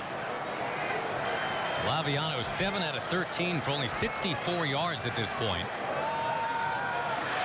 He's in trouble, and down he goes all the way back at the 45-yard line. Once again, Greg McMullen. That's his 2nd sack of the game. Yeah, and Aaron Williams coming off the edge. Pressure right into McMullen's arms. 3rd down is something where Rutgers has really struggled. As you see, pressure off the edge makes him step up right into the hands of McMullen. And he has not had time, especially on 3rd down, to throw the football. They brought pressure. They know that he struggles on 3rd down, so bring pressure. The Huskers got a lot of sacks that way. Jordan Westerkamp is back to at least attempt to return the punt. He'll go with a fair catch instead towards those far side numbers. And we'll see if Tommy Armstrong can rev it up again. 21-7. The United States Marine Corps leader of the game. It's a fascinating guy, Quentin Gauze, who's coming after our jobs pretty soon, Jay, if he doesn't land in the NFL. This is a guy that has interned at SNY, airing the Mets games locally here in New York. Wants to be a broadcaster someday. Whatever he does, he'll do it well. He plays football very well, too. Rutgers needing some help on defense here as Cross will rip all the way for 8. That's some hard running for Amani Cross once again. Remember, he had the big day last week in that win against Michigan State. That's the old lead draw play. Looks like a pass, but it's a lead draw, meaning Janovich leads Amani Cross coming through the hole. When you got Janovich and Cross coming at you, that's a lot of football player coming straight forward, about 500 pounds. Janovich is 6'1", 230. There's been a bit of a fullback renaissance in the Big Ten this year. Joe Carriage went for a little 34-yard run not too long ago for Michigan. Spartans have used the fullback this year. And right here, Trying that little inside run and needing the 30. Rutgers read that very well. You're talking to defensive coordinator Joe Rossi yesterday for Rutgers, and he said, one thing we can hang our hat on the defense, and this is what all defenses build their foundation on, is we're starting to stop the lead and the power plays. We're starting to make plays at the point of attack. And if we can build on that, we can expand to stop other things. But until you stop that, you won't be able to stop anything. Janovich in front of Cross on a 3rd and 1. And now they've split. Cross got it. First down, Nebraska to the 34. Good old-fashioned Nebraska run game right there. Just straight up power behind that line. The Huskers in the first half, well, they alternated the touchdowns and the punts to begin. And then those 2 wayward throws by Armstrong. They look sharp. The first drive, 78 yards. The other touchdown drives benefited from field position on the Rutgers 45, and they were on their own 50. But later in the game, when they got backed up in the punt and they had 2 interceptions later in the first half, Armstrong struggled. Armstrong right there to Turner. And he rolls for 9 as we check in with Tina Cervasio. And in talking to head coach Mike Riley, he praises his quarterback Tommy Armstrong for the transition that he had to go through with this brand new coaching staff coming in this year. He had to learn different verbiage in the huddle, different progression of routes, more formations within the system. But Armstrong did his homework in the winter, and he went through the concepts and footwork during spring and summer, and he continues to evolve, Josh. Yeah, and with a big day today, Tina, he's closing in on a single-season Nebraska passing record, too. He'll hand it off here, and Janovich will just elbow his way past the 45 for the Huskers' first down. You got to love it when a fullback gets a carry. It almost catches the defense sleeping a little bit because they so rarely get carries in this era of football. Yep. And what we've seen from Nebraska has been 2 tight end sets a lot early on, and they're committed to running the football. Janovich and Harrison Jordan, the other fullback on the roster, they've got this pregame routine where they headbutt each other without their helmets on. Now, I don't know if that's old school or just weird, but... Sounds fun. Armstrong pivots, and he is picked off. He throws it right into coverage. And another opportunity now for Rutgers, as it's Kevin Wilkins, the surprise owner of that football. Anytime you've got a defensive lineman running the other way, that is certainly not by design. And that's 3 times in this game, Jay, where Armstrong has just forced one where it shouldn't have gone. Anytime you run a screen in the middle of the defensive line, you got to be cognizant of the defensive lineman. And what a gift. And what hands for the big fella. He got off the block, used his hands, and he rumbles down, puts his shoulder down into Turner to finish the play. But not sure what Tommy Armstrong's thinking here. Just never saw the defender as he's trying to throw to Ethan Gardner. Redshirt freshman with a one-handed, left-handed first career pick. Robert Martin in the backfield now with an offset eye. 11th interception by a Rutgers Scarlet Knight this season. Laviano looking deep for Carew. Carew at the 5.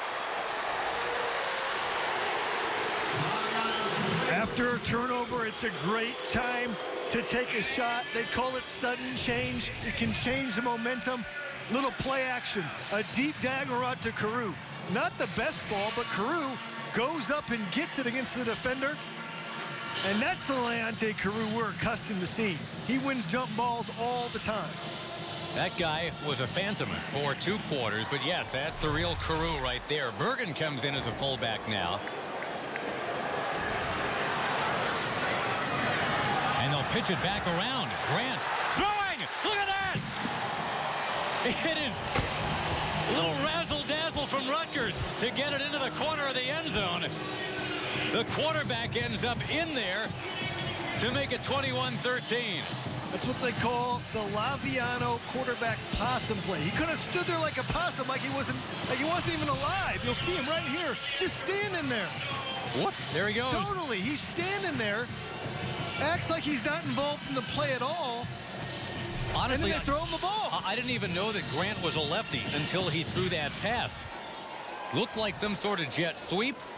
Instead, it's Grant to Laviano, not the other way around. Almost have to check and make sure who's kicking the extra point after that. 21-14. An interception by a defensive lineman sets up a reception by a quarterback. Yeah, Wilkins with the pick. And, of course, the big fella will live in lore for that one, which sets up this touchdown to Laviano, who received the ball. Up is down, black is white, 21-14. They'll play the lottery numbers 715 if you live in New Jersey, I guess. Those are the uniform numbers that touch the ball on that touchdown. What a weird, great play. Yeah, Laviano comes from under center, just stands there, acts like he's not in the play, and then Grant hits him on the bootleg. Now, why wasn't he covered? It's because the quarterback is never accounted for in coverage because they don't think he's going to catch the ball. But when he gets away from center, you need to account for him. Nebraska did not account for him, hence he was wide open. So let me get this straight. You got a wide receiver with a touchdown pass, a tight end with a running touchdown in this game, and a quarterback with a receiving touchdown in this game. Just want to make sure we're following along here. Nebraska will go from its 20. And all these interceptions all of a sudden for Armstrong have allowed Rutgers to get back in it. There have been 3 of them. Yeah, just a bad ball. He overshot Hovey. This was the worst. I didn't understand this one. Saquon Hampton was waiting for the fly ball to land and picked him off. And then he gives it to the big fella, Wilkins, who showed some soft hands. And 2 of those turnovers set up touchdowns.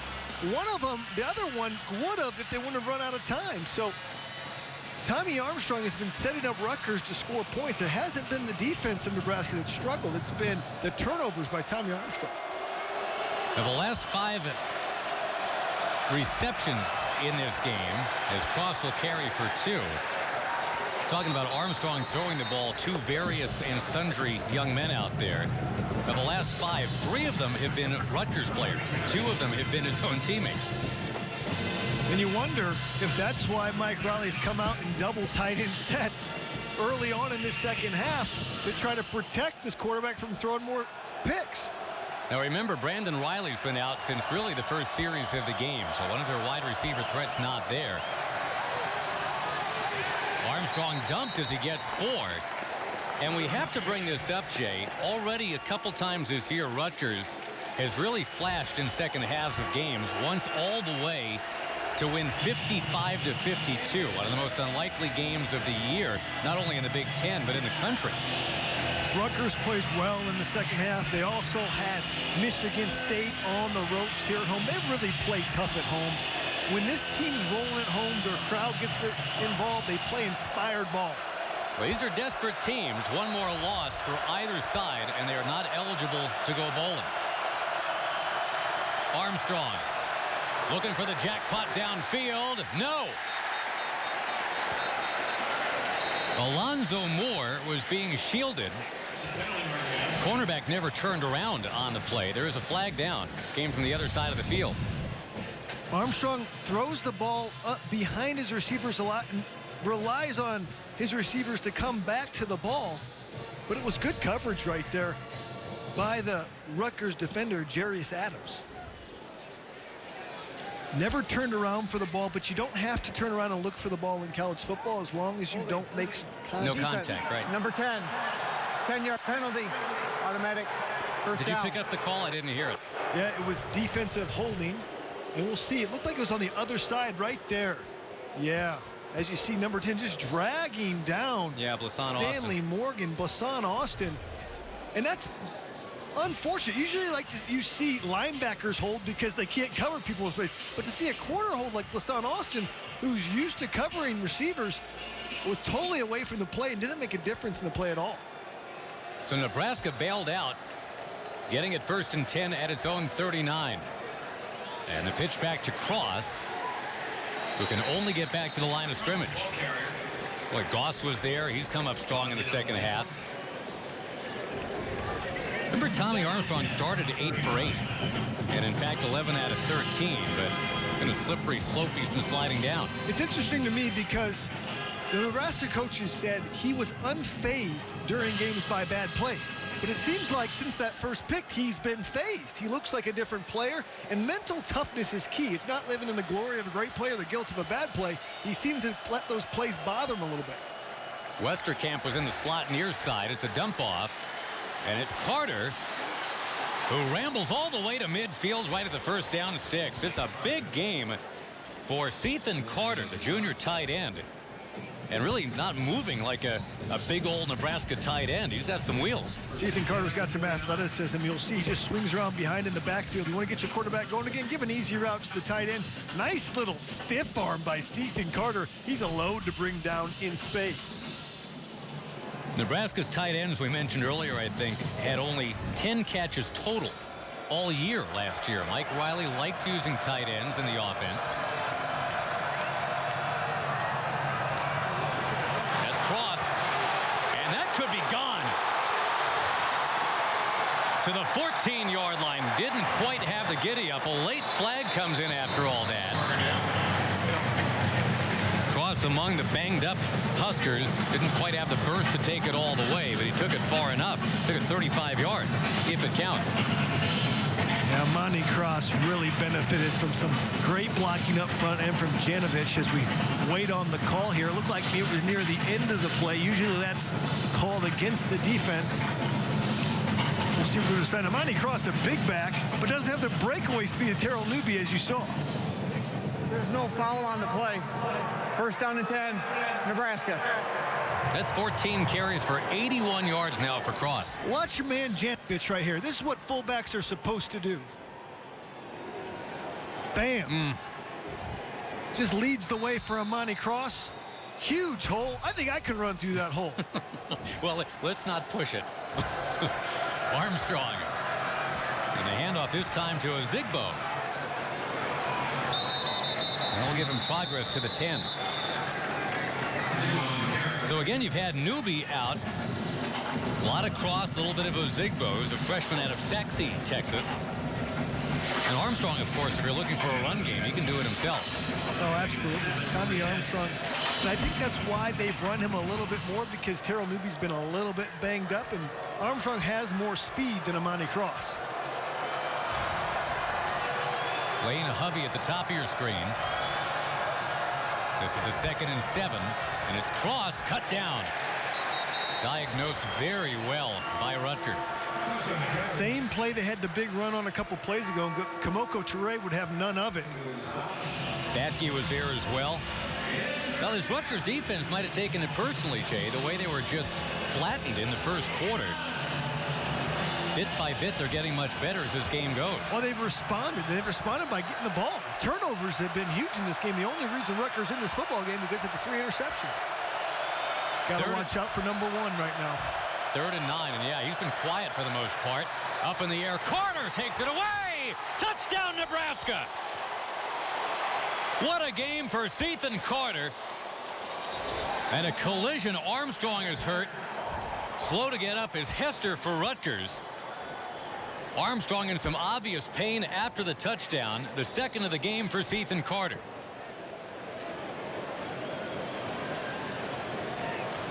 It's a 3 interception game, yes, but also a 3 touchdown game for Armstrong. Let's watch the hit as Hester comes in. Oh, he went flying backwards a long way. Totally clean hit. It looks like he lands on that left shoulder. I'm not sure what Hester would be banged up on, but it was definitely a clean hit. I thought that was actually going to be an interception. Yeah, Carter had to muscle it away. Hester came unblocked. He threw it up. Saquon Hampton's going up for the pick here, but you see Sethan Carter too strong. Brings the ball down in double coverage for the touchdown. And props to Tommy Armstrong for standing in the pocket with Hester coming right at him to deliver the throw to Carter. Oh, it was either going to be the 2nd touchdown of the day for Carter or the 2nd pick of the day for Hampton. And you've got 2 woozy players right now off of that collision.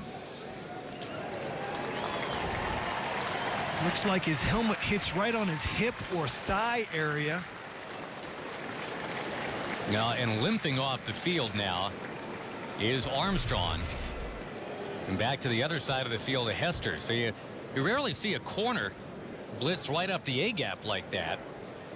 But up he came.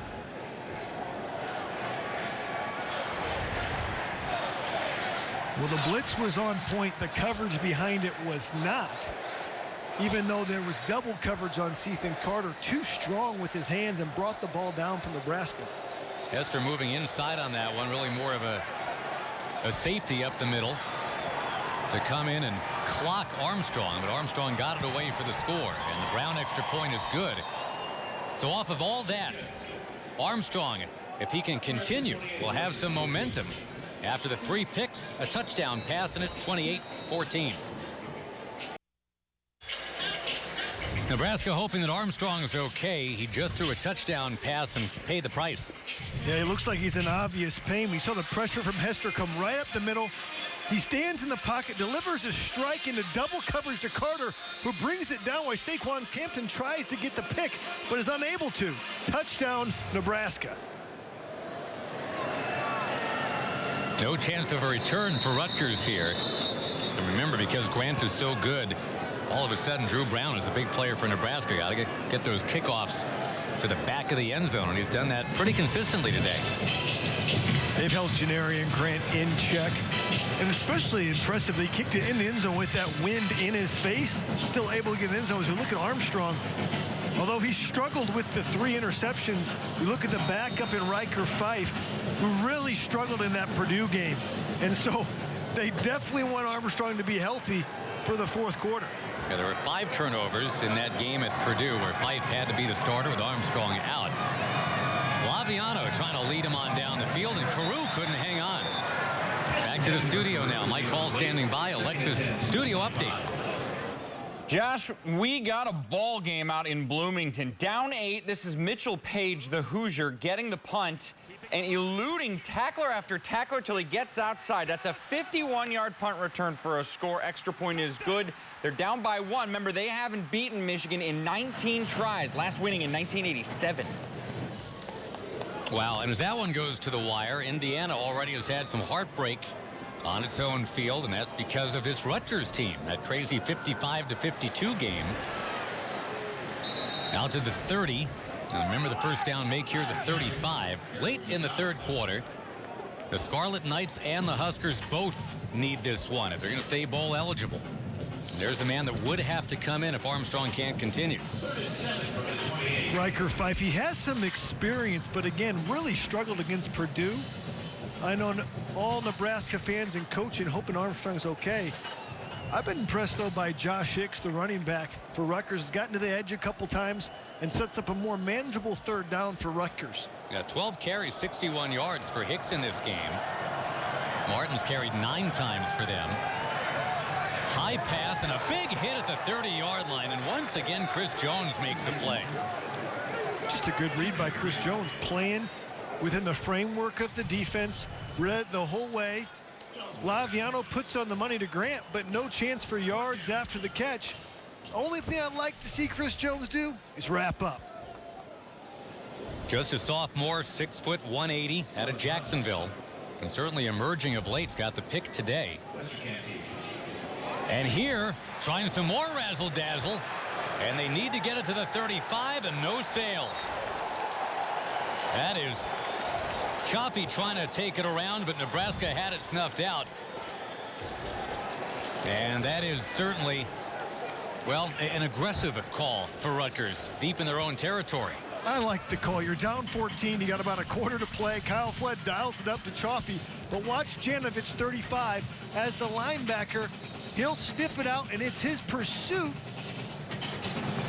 He gets in on the tackle. Good containment by the special teams of Nebraska. Sometimes they take that chance, it pays off. That time it doesn't. So it's 1-1 for the razzle-dazzle. 1 for and 1 against for Rutgers. And Armstrong is back in to try to engineer a short scoring drive. Cross. And takes a tumble after a gain of 1. How about Steve Longa attacking the line of scrimmage, making the play? Anytime you can make Amani Cross, a big back, cut before he gets to the line of scrimmage, it's not going to be a good play. One thing Longa does really well, he reads defenses and attacks. As we see Alex Lewis, one of the good linemen, down a little bit, banged up.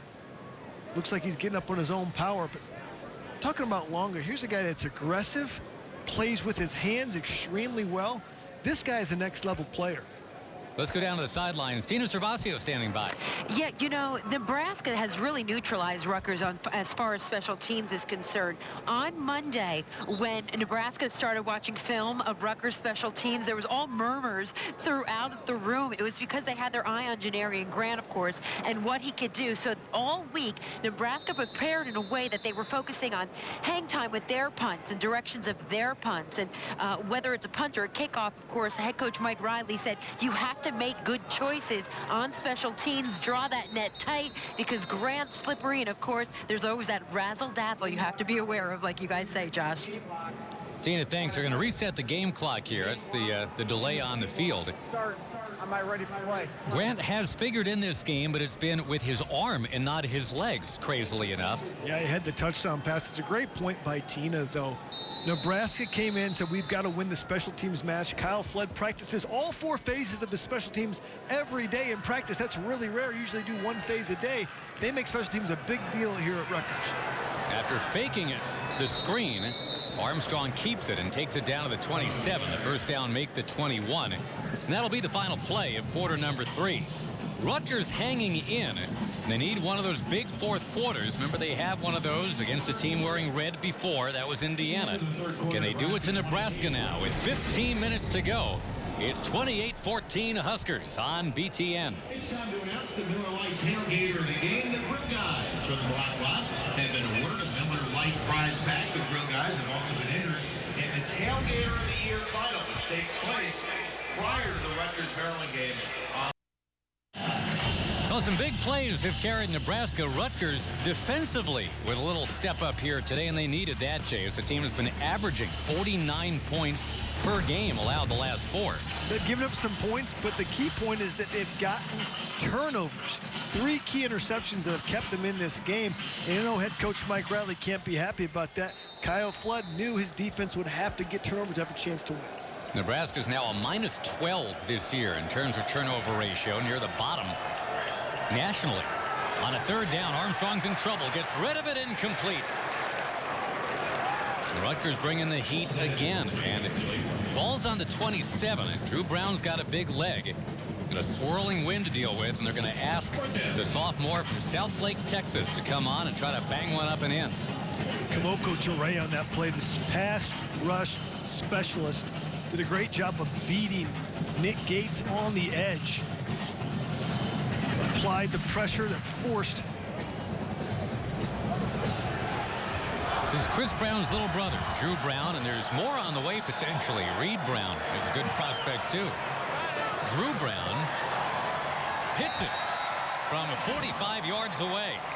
It's a guy that missed his first 2 of the year against BYU, and it cost the Huskers dearly in a game they lost by 5. But here, with that wind swirling, Brown hits, and Nebraska leads 31-14 on BTN.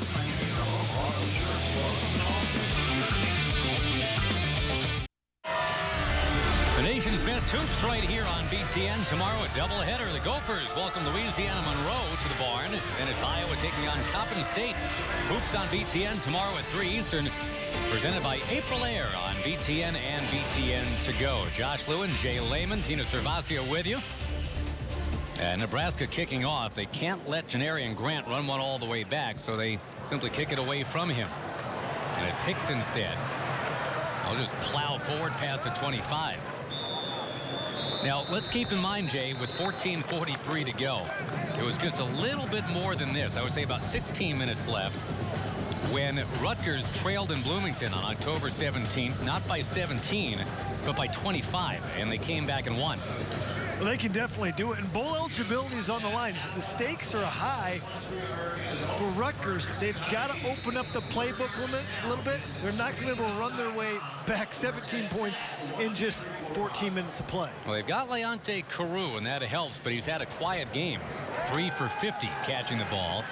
Laviano sprinting upfield. First down yardage and sliding past the 40. Laviano showing some good legs right there. I was watching Leonte Carew specifically. He was doing a drag route across the field, and he just doesn't look like he has that burst. I think that high ankle sprain has slowed him down quite a bit tonight, other than that one catch that set up the touchdown. They've gotten a tight end free for 3. Charles Scarp has that many catches. Grant has a couple. Patton has 1. Laviano himself has 1 for a touchdown. Martin tripped up. Ankle tackle past the 45-yard line. Nicely done by Cockrell. Both teams utilizing that draw play to get some yardage through the run game. Martin, the shiftiest of the quartet of running backs. Hicks is a little bit bigger. Haven't seen Paul James today, who's averaged 8 yards a carry in his past 4 games. They've got some running backs here at Rutgers, an offensive line that can move the ball. Martin was a big part of that fourth quarter comeback we referenced at Indiana. That was 4 weeks back. Here's Martin again. And he cuts and plows and gets to the 49. Close. And it'll depend on the spot, I suppose. Talk about Nate Gary, a safety who helps and comes down in the box as the 8th man. You'll see him right here. Gary, that's your 8th man. Watch him come in and fill the void right there. That's how you fill a hole as a safety. You hear about the 8th man in the box? Gary is the 8th man in the box often.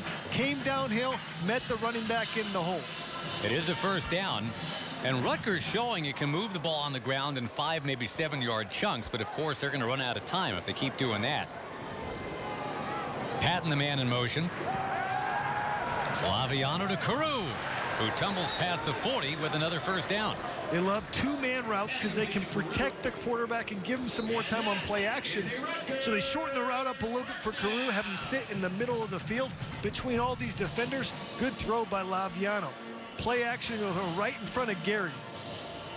Good play. I'm surprised we haven't seen that play more, noting that Crew's having trouble going deep.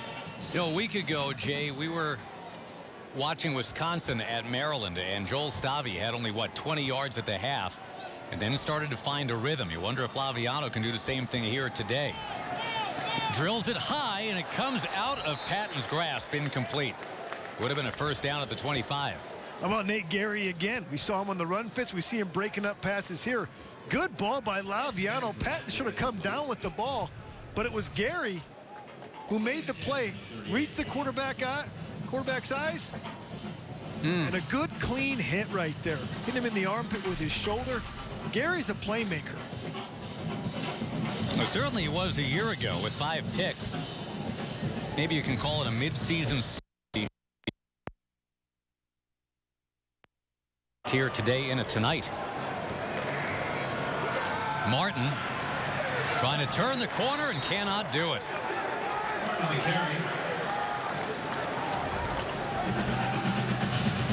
And again, as we kind of eyeball Carew, even as he goes down the field, you can tell something's not quite right. Yeah, he's really hurting and really banged up. Hats off to him for being a competitor. His team is on the brink of losing is fighting for bowl eligibility. He's the guy that's going to play at the next level, but is not saving his body. He's out there battling and competing. No, the scouts that are here have got to know he's got more than what's being shown today. Laviano takes off, angles free, and he slides to the 29. Was he far enough to get that first down? The 28 is where he needed to go, and he actually is spotted down at the 30. Well, oftentimes when you slide feet first, the spot will not be favorable. So let's take a look at it as Laviano uses his legs, gives a shake to number 7 Malik Collins, and gets out. As he slides, it does look like he slid and his hip hit at the 29 rather than the 30. Poor spot, though, especially for a big play. Well, believe it or not, Rutgers is actually best in the Big Ten on 3rd or 4th and 1 or 2. So in its short yardage, they've been getting it done. Needing it here, and they've got it. No, it's dropped. They had it. They couldn't hold it, and they turn it over. And who else? Nate Gary on the play. Again, this ball should be caught, but Gary's able to rip the ball out, and that's just as good as a turnover for the Cornhuskers. They did a little pick route here to get open, and you'll see it's caught, and Gary rips it out with his left hand. That was Agadosi. Laviano gets hit, looks upfield, can't believe it. So the defense is going to have to hold for Rutgers again. And again, they've tightened up. Nebraska did whatever it wanted to the first 20 minutes of the game, leading 21-zip. They've done a great job getting turnovers. Now you're going to see 2 tight end sets with Cotton and Carter in there, and of course Janovich at fullback. Cross follows the lead of Janovich and barges all the way to the 34. Well, this is really where offensive lines are judged. Can they finish out a game running the football, running the clock out? They'll be tested here. They've been inconsistent all season long as far as sustaining drive with just the run game. We'll see if they can finish off this game. And if you're Kyle Flood, you got to sense that the time's ticking away. You need a turnover or something to get you back in this football game. Nebraska has fumbled twice but recovered both those fumbles. They've been picked 3 times. So Rutgers essentially has forced the ball loose 5 times in this game. Ozigbo, the running back this time. And Divine Ozigbo turns the corner. Ozigbo to the sideline. Shoved out of bounds at the 37-yard line. That's the biggest run of the year for Divine Ozigbo, the freshman out of Saxe, Texas. Getting some time because Terrell Newby's banged up. If I'm Rutgers, I'm betting that Armstrong's not going to throw the ball because he's been banged up. But you see, Ozigbo has enough speed to bounce it outside despite being a bigger guy and finishes the run well. Cross comes back in now. And Nebraska certainly has the pedigree to just run the ball and kill some clock after a 30-yard pickup on that last one. Maybe 3 yards this time for Cross. And overall in this game, you look at what Nebraska's done. Cross is up to around 120 yards. And you know who else is up and over 30 on the 1 carry for a touchdown? The tight end, Ethan Carter. They ran the power play there to Monty Cross. Quentin Gauze did a good job getting off a block. I'm impressed by the linebackers as well for Rutgers. Steve Longa, Quan Lewis, and Quentin Gauze, guys that play physical and have competed all day long. Call this a 2nd down and 8 now. Both these teams with 6 losses, remember, can't have a 7th as Cross gets lowered right at the line of scrimmage. There's Quentin Gauze again shooting the gap. He read the puller, shot the gap, and has himself a tackle for loss. Joe Rossi said Quentin Gauze shows flashes. They just want to be more consistent on the defensive end. Quick reminder about Iowa and its bid to stay undefeated, taking on Minnesota. You'll see it next on BTN. Monty Cross stays in here as we tick down under 8.5. And a 3rd and 10 coming up. Armstrong is 14 of 21 at putting it in the air. 3 touchdowns, but also 3 picks. Those were in a span of 4 pass attempts at one point. Ending up with the ball is Moore. And takes it past the 30, but needed to get to the 26. Interesting that Tommy Armstrong did not throw the ball on that drive. Wondering if he got banged up and if he's able to throw the football, we don't know. But obviously they believe that Armstrong gives him the best chance to play even if he can or can't throw. 4th and 3 from this spot on the field. Brown has already banked a field goal of 45, so we know he's true from around this area. I guess you could also go for it 4th and 3 if you really like your run game, or can pop Ethan Carter free again. But they'll give Brown the chance instead. And this one will be 46. But not yet. Got a flag down, actually. Ooh, if that's offsides, that just keeps it rolling for Nebraska. False start. But it's a false start. Number 44.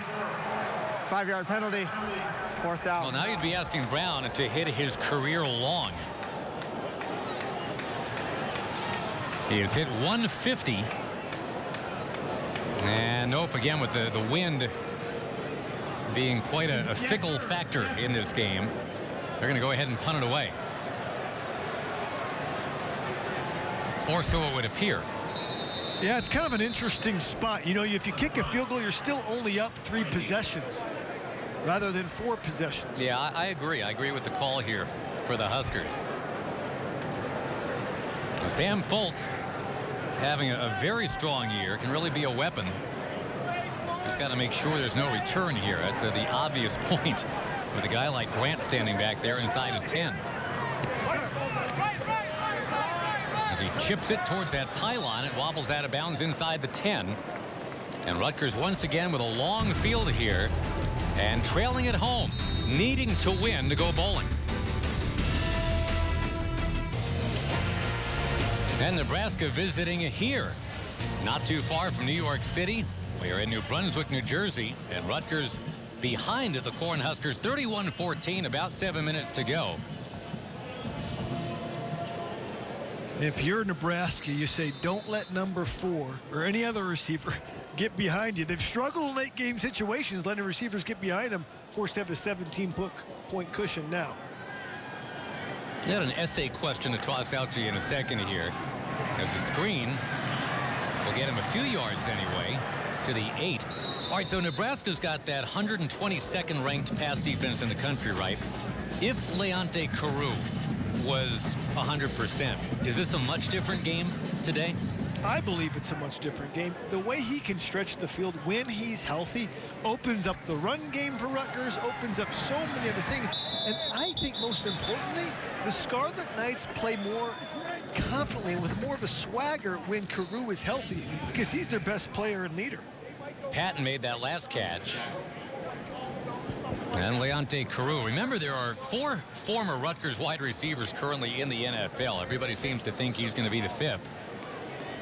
He's learned some strong lessons from, for example, oh my gosh, I'm thinking of all the different guys he could turn to, and Mohamed Sanu is a guy that pops to mind first. He's talked to all of them, all those former Rutgers receivers that are in the NFL right now. That pass falling incomplete at 2nd and 10.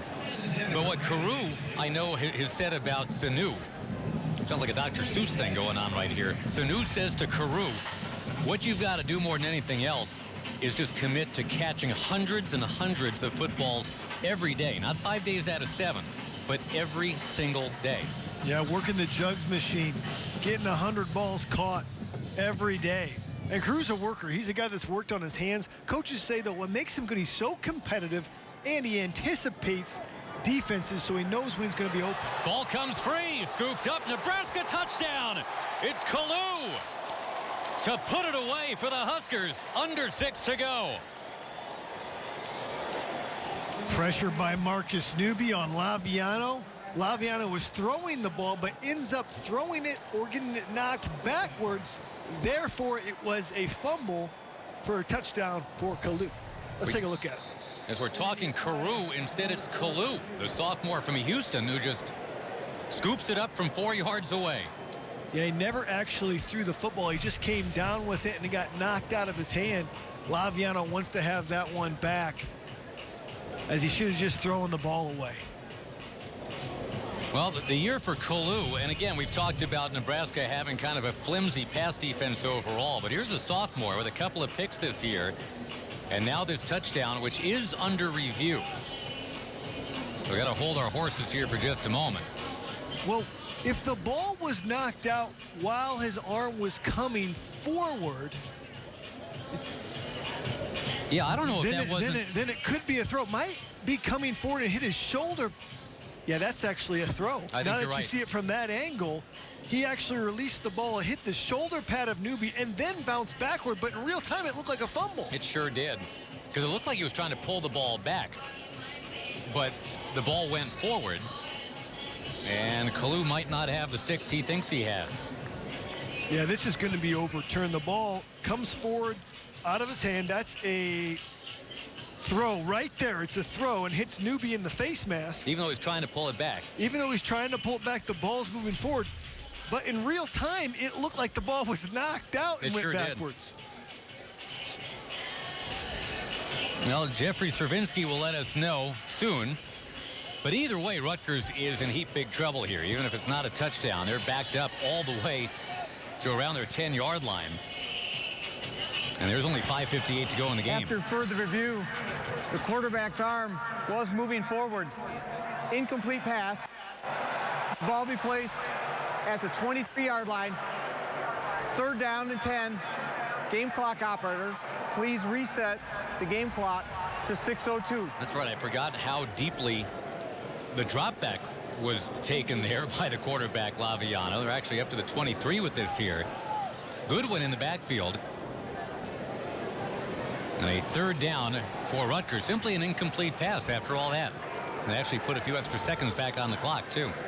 And, of course, there's been a lot of controversy about reviews this year, but they definitely got that call right. It was obviously the ball was released as his arm was moving forward. Good call by the officials.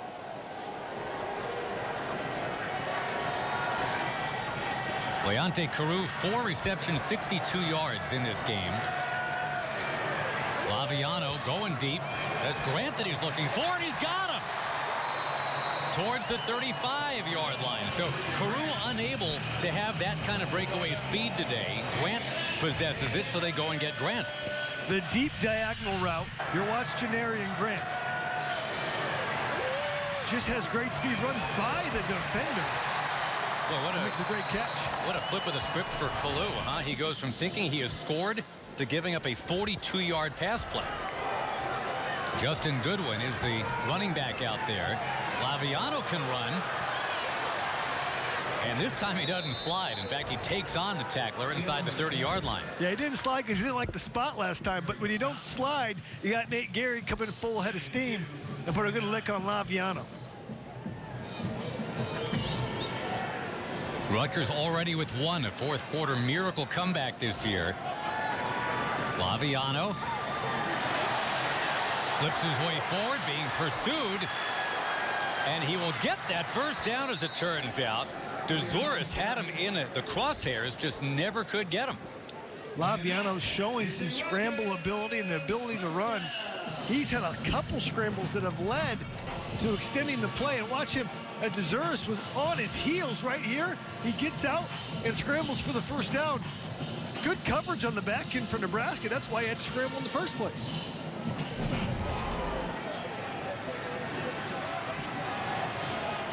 Again, both coaches knowing that a loss takes them out of bowl contention. Laviano wrapped up. This time he could not escape. And the sack will be credited to Vincent Valentine. Really like these tackles. Vincent Valentine and Malik Collins. Two big guys up front that really set the tone for Nebraska. Timeout on the field. We're down to 4:33 to go, and Rutgers still up against it. 31-14 Nebraska. All right, Mike, thanks so much. And remember, Nebraska gets Iowa right at the end of the conference season. We'll see if Iowa is still undefeated then. Here's Nebraska up 31-14. Remember, they put 39 on the board last week to barely get by Michigan State by a point. Finally, a fourth quarter that went their way. Now they've got to hold tight in the fourth quarter here in northern New Jersey. On a 2nd and 18, it's another big play for Greg McMullen. McMullen's been all over the field along with the rest of the defensive line. But McMullen's having some fun. You know, he got overshadowed by Randy Gregory last year, but this guy can play. And it's been the breakdown in protection for Rutgers of late. As you'll see, McMullen just manhandles the offensive guard right there. It's really not, didn't even give him a chance, really. On a long third down, passes on the zip line, knocked away. Now they're going to have to go for it on fourth down. Jonathan Rose into the end zone and knocked that one free. Watch Rose, he stays in phase. What's that mean? It means he's right on the hip of the receiver, has his eyes on the ball, and almost comes up with an interception. Good coverage by Rose. Interesting call here. They've got Kyle Federico on the field. Now, it is a 3-possession game, so I guess they're going to bank on the fact that Federico can make a long field goal and get one of those possessions out of the way. This would be a career long if he hits it. He's never hit from 49. He has hit from 48. So they need this and then a miracle. And it's going to come up well short. And again, you look at the flag, the way it's pointing, that is into the wind. That's a lot to ask of Federico. And we'll be back in just a moment.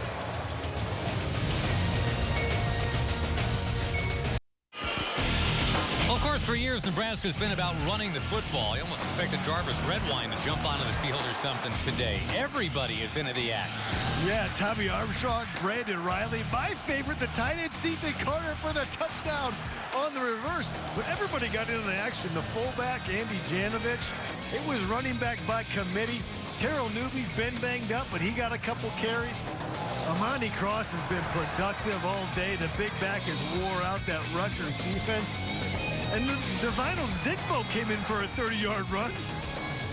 And, of course, you got to do this here with Alonzo Moore once every game. Now it looks like Mike Riley's run game has returned. Now he's just got to make sure the quarterback is making intelligent decisions, because there have been 3 forced. Ooh, look at here. There's Armstrong slipping and going down. 3 forced throws that have ended up being picked off today. No, absolutely. That's the only thing that kept Rutgers in the game. And that's not what you want to do if you're Nebraska, is get your foot stepped on by a lineman right there. It looks like his foot stepped on by Zach Stirrup, 57, steps on his right foot, and he's down for a 3-yard loss. Now what you want to do when you're trying to run out the clock, what you call a 4-minute drill, not just because it's under 4 minutes. A 4-minute drill is when the offense tries to run out the clock, running the football to finish the game. Rutgers has only 1 timeout left, so yeah, you're a couple first downs away from getting on out of here with a win and keeping those bowl hopes alive. You also remember, if you're in Nebraska, finally get a week to lick your wounds. You've got next week off.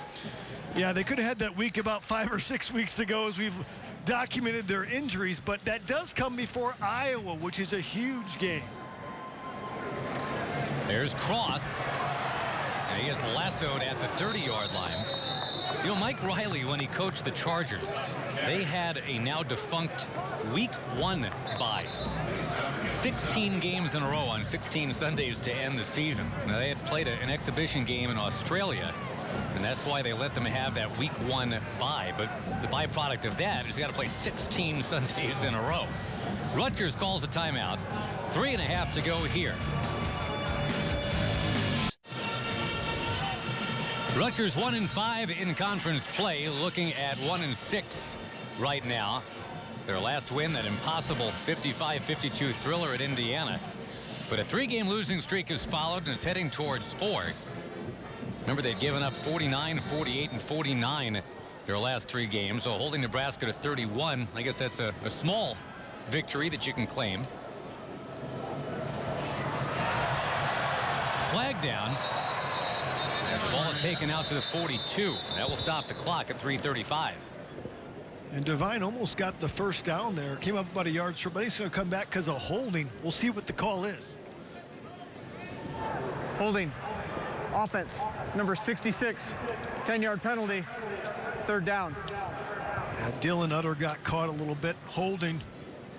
You know, there's an old joke in the Big Ten that holding happens every play. It's just when you get caught is when you get called. Right. So you see 66 right there, had his back to you, kind of grabbed on, did the old bear hug. That'll call you every time when a defender tries to pull away and you grab onto his jersey. That's when the referee can see it. On a 3rd and 21, and remember, the Huskers passing game has shrunk down to near nothing in this second half. Westerkamp hasn't been involved. Riley's been hurt. Of course, Westerkamp was really banged up at the end of that Michigan State game. So we've seen a lot of Jamal Turner on the field and Alonzo Moore.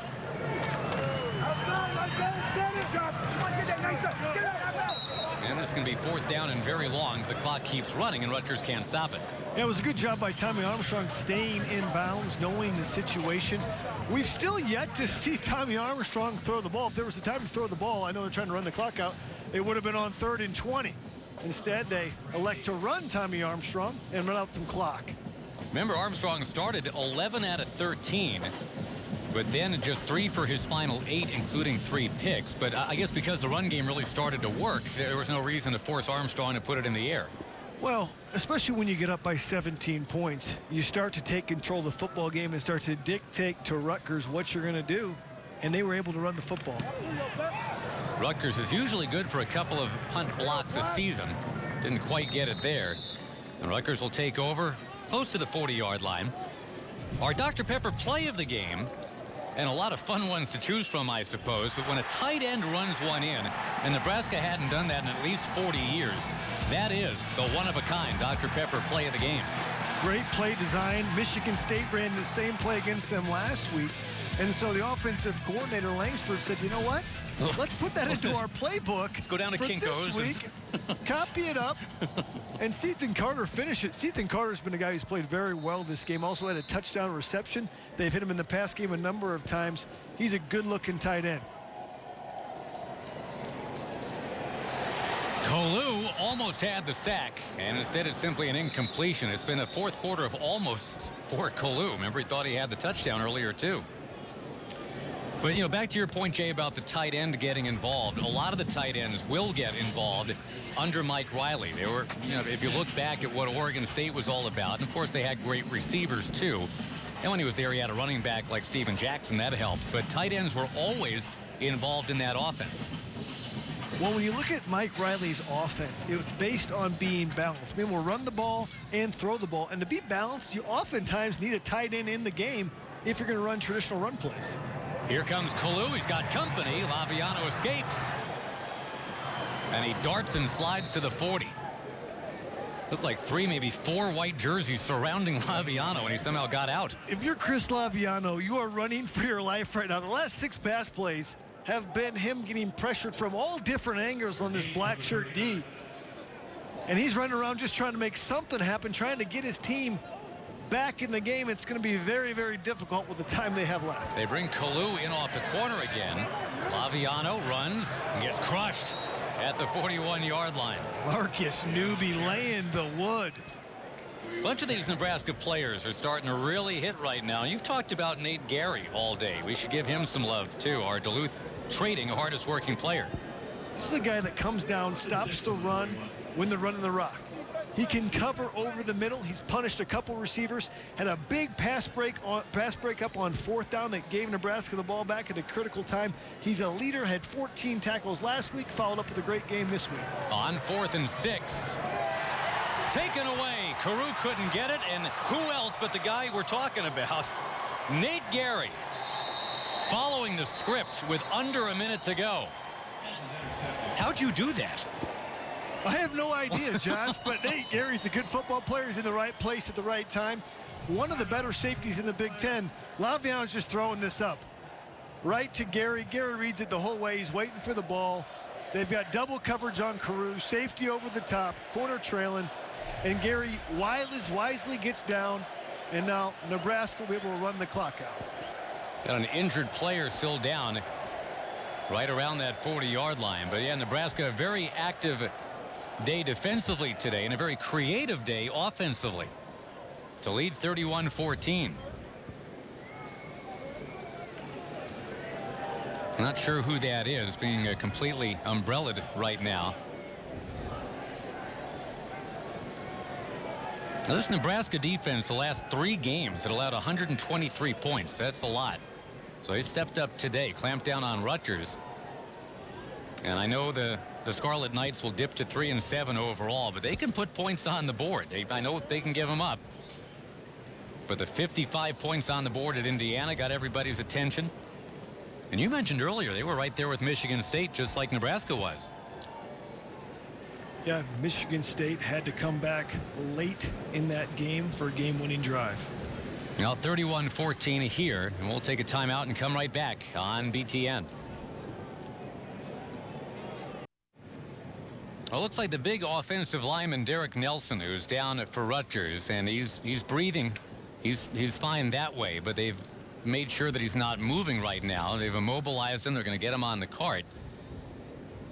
And this is happening with 58 seconds to go in this game here, with Nebraska up by 17. Yeah, it's always a scary situation when you have a teammate down and a bunch of the medical staff around. And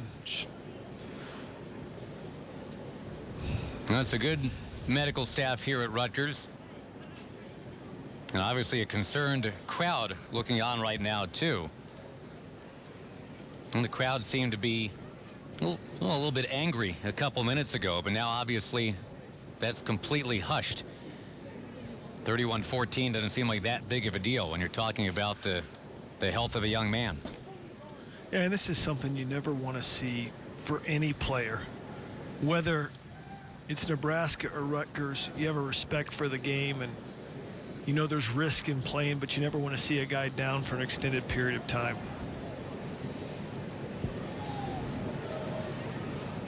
Now the Scarlet Knights, who hung in there in this game, tried to make something of it in this fourth quarter. It was kind of running out of time to make that happen, but now obviously the concern is for Nelson. And they're taking their time to make sure that he can be loaded onto that cart and be cared for the correct way.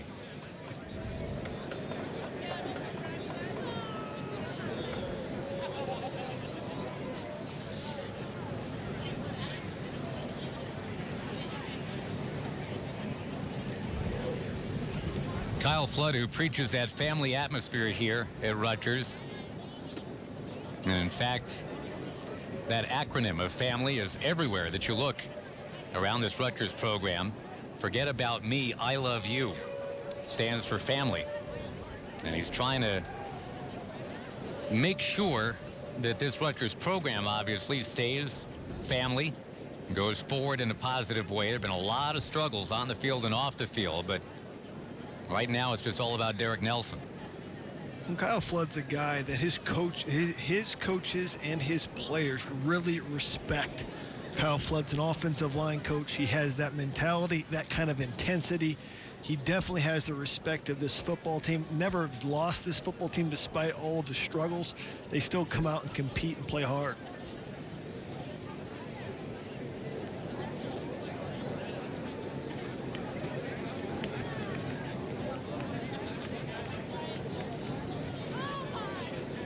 Nelson, the Maryland native, is a redshirt junior and was starting to emerge as part of this offensive line as the season's gone on. So our first look at the actual play, the interception return.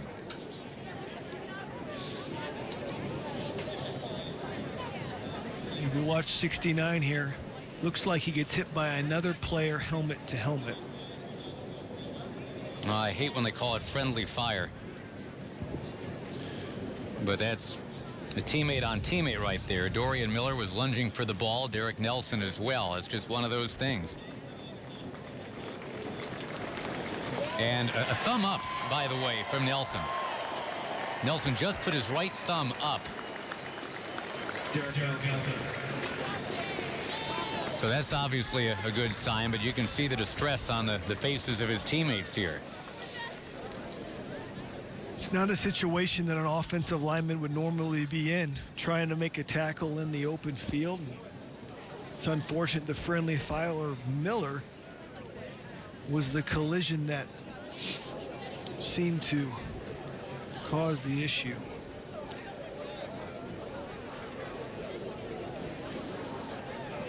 Now there's that right thumb, which I think relieved a lot of people here. And he'll get great care, but obviously everybody here, thoughts and prayers to Derek Nelson. And now Nebraska will have to get back to football. There's under a minute to go, and they're going to win this game. But the enthusiasm of this win obviously tempered now. Even the Huskers players, of course, are concerned about the health of Nelson.